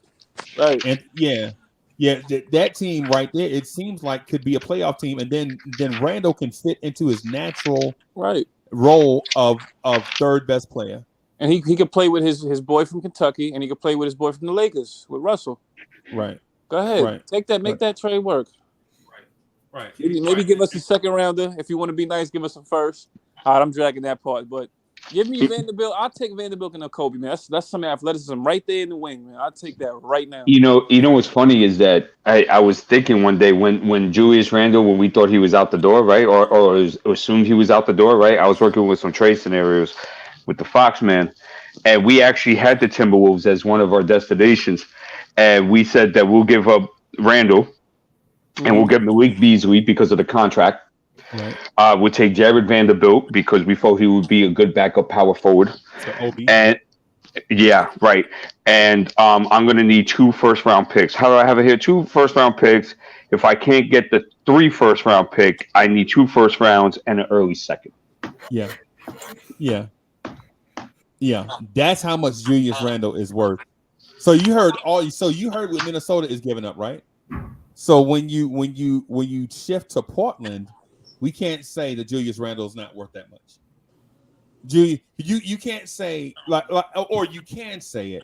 I'm not knocking Hadouken. You know what I'm saying? What I'm saying is the point though is if you give up, if you're getting 2 firsts, an early second, Malik Beasley, Jarrett Vanderbilt, or AJ Griffin. Say AJ Griffin shit. You see what I'm getting at? I'm not knocking the point. I'm not trying to knock the point or belabor the point. What I'm saying is Randall's value has to be consistent across the board. Even if now the value has to be consistent. Now, what a team is willing to pay doesn't have to be consistent from team to team, but the value of it has to be. The Knicks have to say, "Hey, this is what we expect from Minnesota," and then you can't go to the other and say, "Well, shady on Shaw for Julius Randle." Yeah, no, you know what it is too. Like I was thinking that when I was working out the picks, like I would demand 3 first rounders. Because I just made your team the 4th seed in the West next year, bro. Mm-hmm. With that move. So I'm going to need a lot of capital back for that. I'm doing y'all the favor right now. You ain't doing me the favor. I'm doing y'all the favor. So I'm going to take Malik Beasley off your hands, all that, right? Mm-hmm. But when I take the draft picks, I want them for 2023. I want 2 of them for 2023, and then I want 1 for the future. I don't want. Do they have 2 in 23 though? I'm going to check. Yeah, but that was my concern because giving up 2 in 2023, I think might be like pushing them towards maybe walking away a little bit, especially in a deep draft. Now it depends on how much they value the Randall and Karl Anthony Towns pairing. No, I didn't. That was my fault. I should have rephrased it better. That when I take the picks, I could flip one in order to get another one for 2023 and use that. That's what I meant, but that's why I still want the 3. That's why I was trying to get at my fault. Okay, no doubt. And so I'm thinking along as we go down the path. I'm thinking out loud with you. So that's the reason why I was asking that. So, but my thing is, man, if you trade Randall and you get Malik Beasley, what do you do with Alec Burks and Evan Fournier? Because you can't play all these guys on the wing. And then your young wing player that you draft. Well, Malik Beasley has had a terrible year. Right. And not only that. Go ahead. Oh, just real quick. He's jacked the hell out of the basketball. I think he's 4th or 5th of the league at 3-point attempts this year. And he's not shooting that well. Right. And not only that, one good thing about that is if he complains, if he ain't happy, he's tradable. Malik Beasley's tradable. The other team will take him off our hands. And you boom, then you go right there and get more talent. Seem like the Pacers may want Beasley or somebody. I don't know.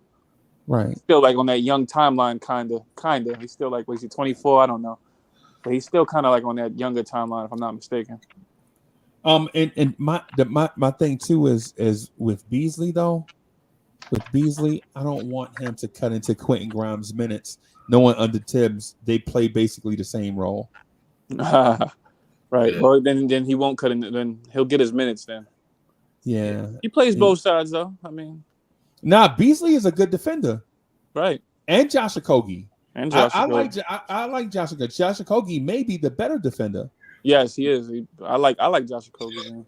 Right, but the thing is so if you have Okogie and Beasley and Grimes, what are we doing with Grimes? Keeping him in the wings. So you're saying hypothetically he was to make that trade that you already talked about, right? Right. Okay. Well, that's if you get Malik Beasley. I mean, I don't know. Malik Beasley's tradable, but if we have Tibbs and he's probably going to play Malik Beasley over Grimes, of course, Okogie's going to get a lot of run. Yeah, Okogie, because Okogie will defend, man. Yeah. I don't know if we still have Cam, but I would hope so. I mean, I don't know. That's a lot. That's actually a good problem to have because now you have a lot of athleticism. You got a lot of defensive guys here. Now you actually working with some athleticism. Now you have 11 kids, 25 or younger. Right. Shoot, I'll take it. But yeah.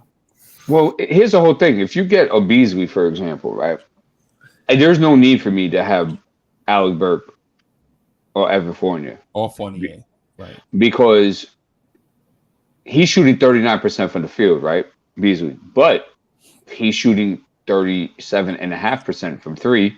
because all he shots is taking is straight threes. So I just replaced Devin Fournier. Right. You right. And he's a better defender. Right. And as I said before, Quentin Grimes is not really too much of an issue with those type of things because, as I said it, and I'll say it again, he can guard threes in this league. Quentin Grimes, right? Correct. Right. So I don't have to worry about that too much. Right.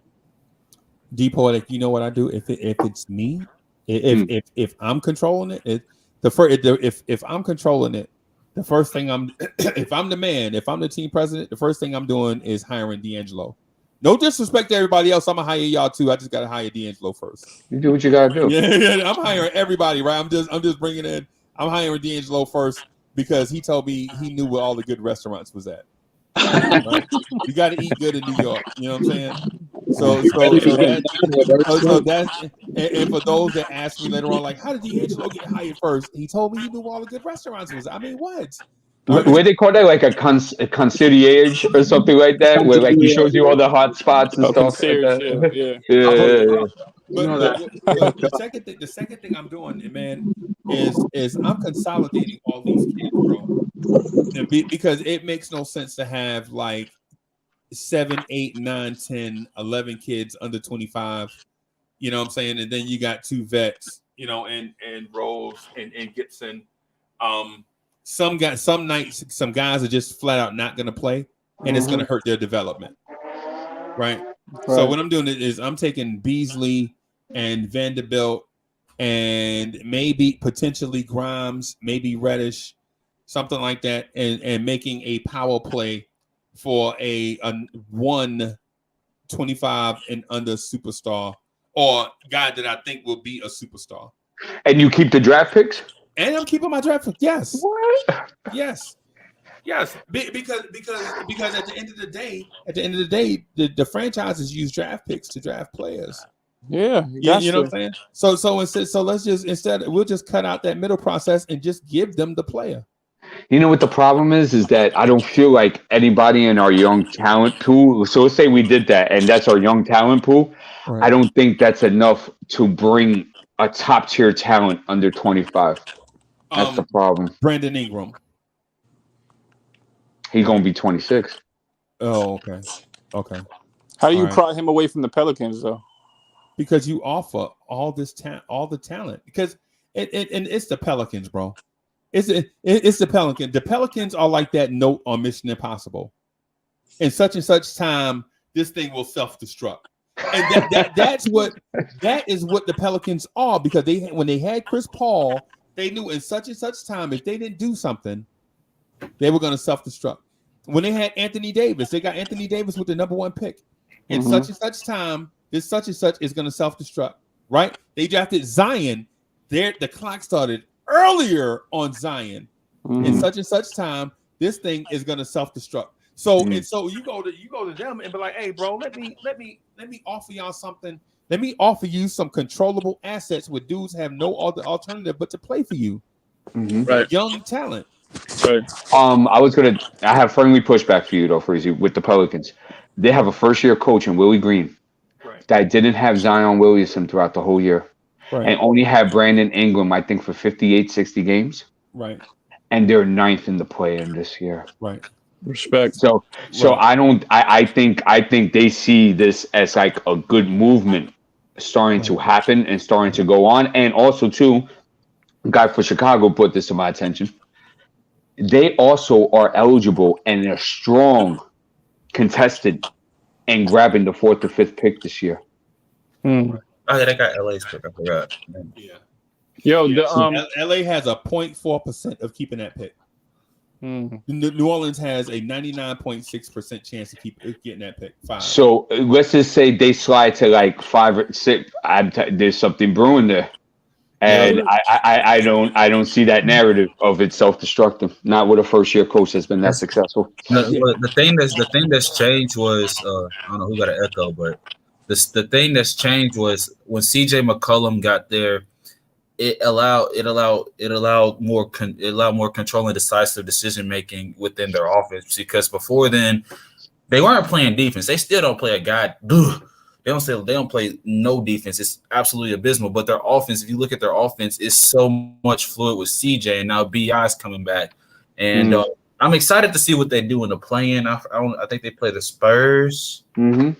And yeah, so I'm excited to see what they do. But Coach Willie Green, that man is a good man. He's a good man. He's a really good man. I've seen him personally. Good coach, great person. Right. Just one of class act, bro. Class act. Mm-hmm. Yeah, and so was Monty Williams when Monty Williams was the coach of New Orleans, right? But they self-destructed, right? And so what I'm getting about the self-destruction thing is not the franchise. I'm talking about the star player that they have. That's the reason why I brought up Chris Paul and Anthony Davis and now Zion. That's what I was getting at. Like, they're not going to keep a superstar there, bro. You know what I'm saying? So give Willie Green and all his goodness more players to compete with that are under controllable contracts. Mm-hmm. That's what I'm getting at. Okay. I mean, because like the thing with Zion, that's more or less a front office thing in him, because they got mad at him because he was, windmill and dunk. He was windmilling in their practice facility, and he technically ain't supposed to be doing basketball activities, but he wants to, I think the disconnect there is that he wants to ramp up a little bit quicker, but they don't want to ramp him up. Yeah. But I'm like, if he's healthy, he plays to go. Like, the narrative that he doesn't want to play basketball and he doesn't want to, it's not there. He's just getting tired of the foolishness because the front office there, let's just say, like, I hate to say this word, like, it's bad. It's just bad because the owners there, they just don't know what the crap they want. They're just indecisive, and they got a gym right there, and he's gonna be gone, because they don't know what to do with him. Because they're a football family. Yeah, they're a football family that had an NBA franchise pushed on them. Right? They legit do New Orleans Pelicans business operations out of the New Orleans Saints building. Right? Mm-hmm. Teams generally don't do that, right? So I mean, things are with y'all, man. I got to get out of here and get something to eat. Y'all want to rock for a little bit? I'm gonna just be off the screen and get something to eat, or we can wrap up right here, depending on how y'all feeling. It's up to everybody. Sure, I got to. Yeah, I got to get out of here. Okay, we can be out. All right, y'all. Good show.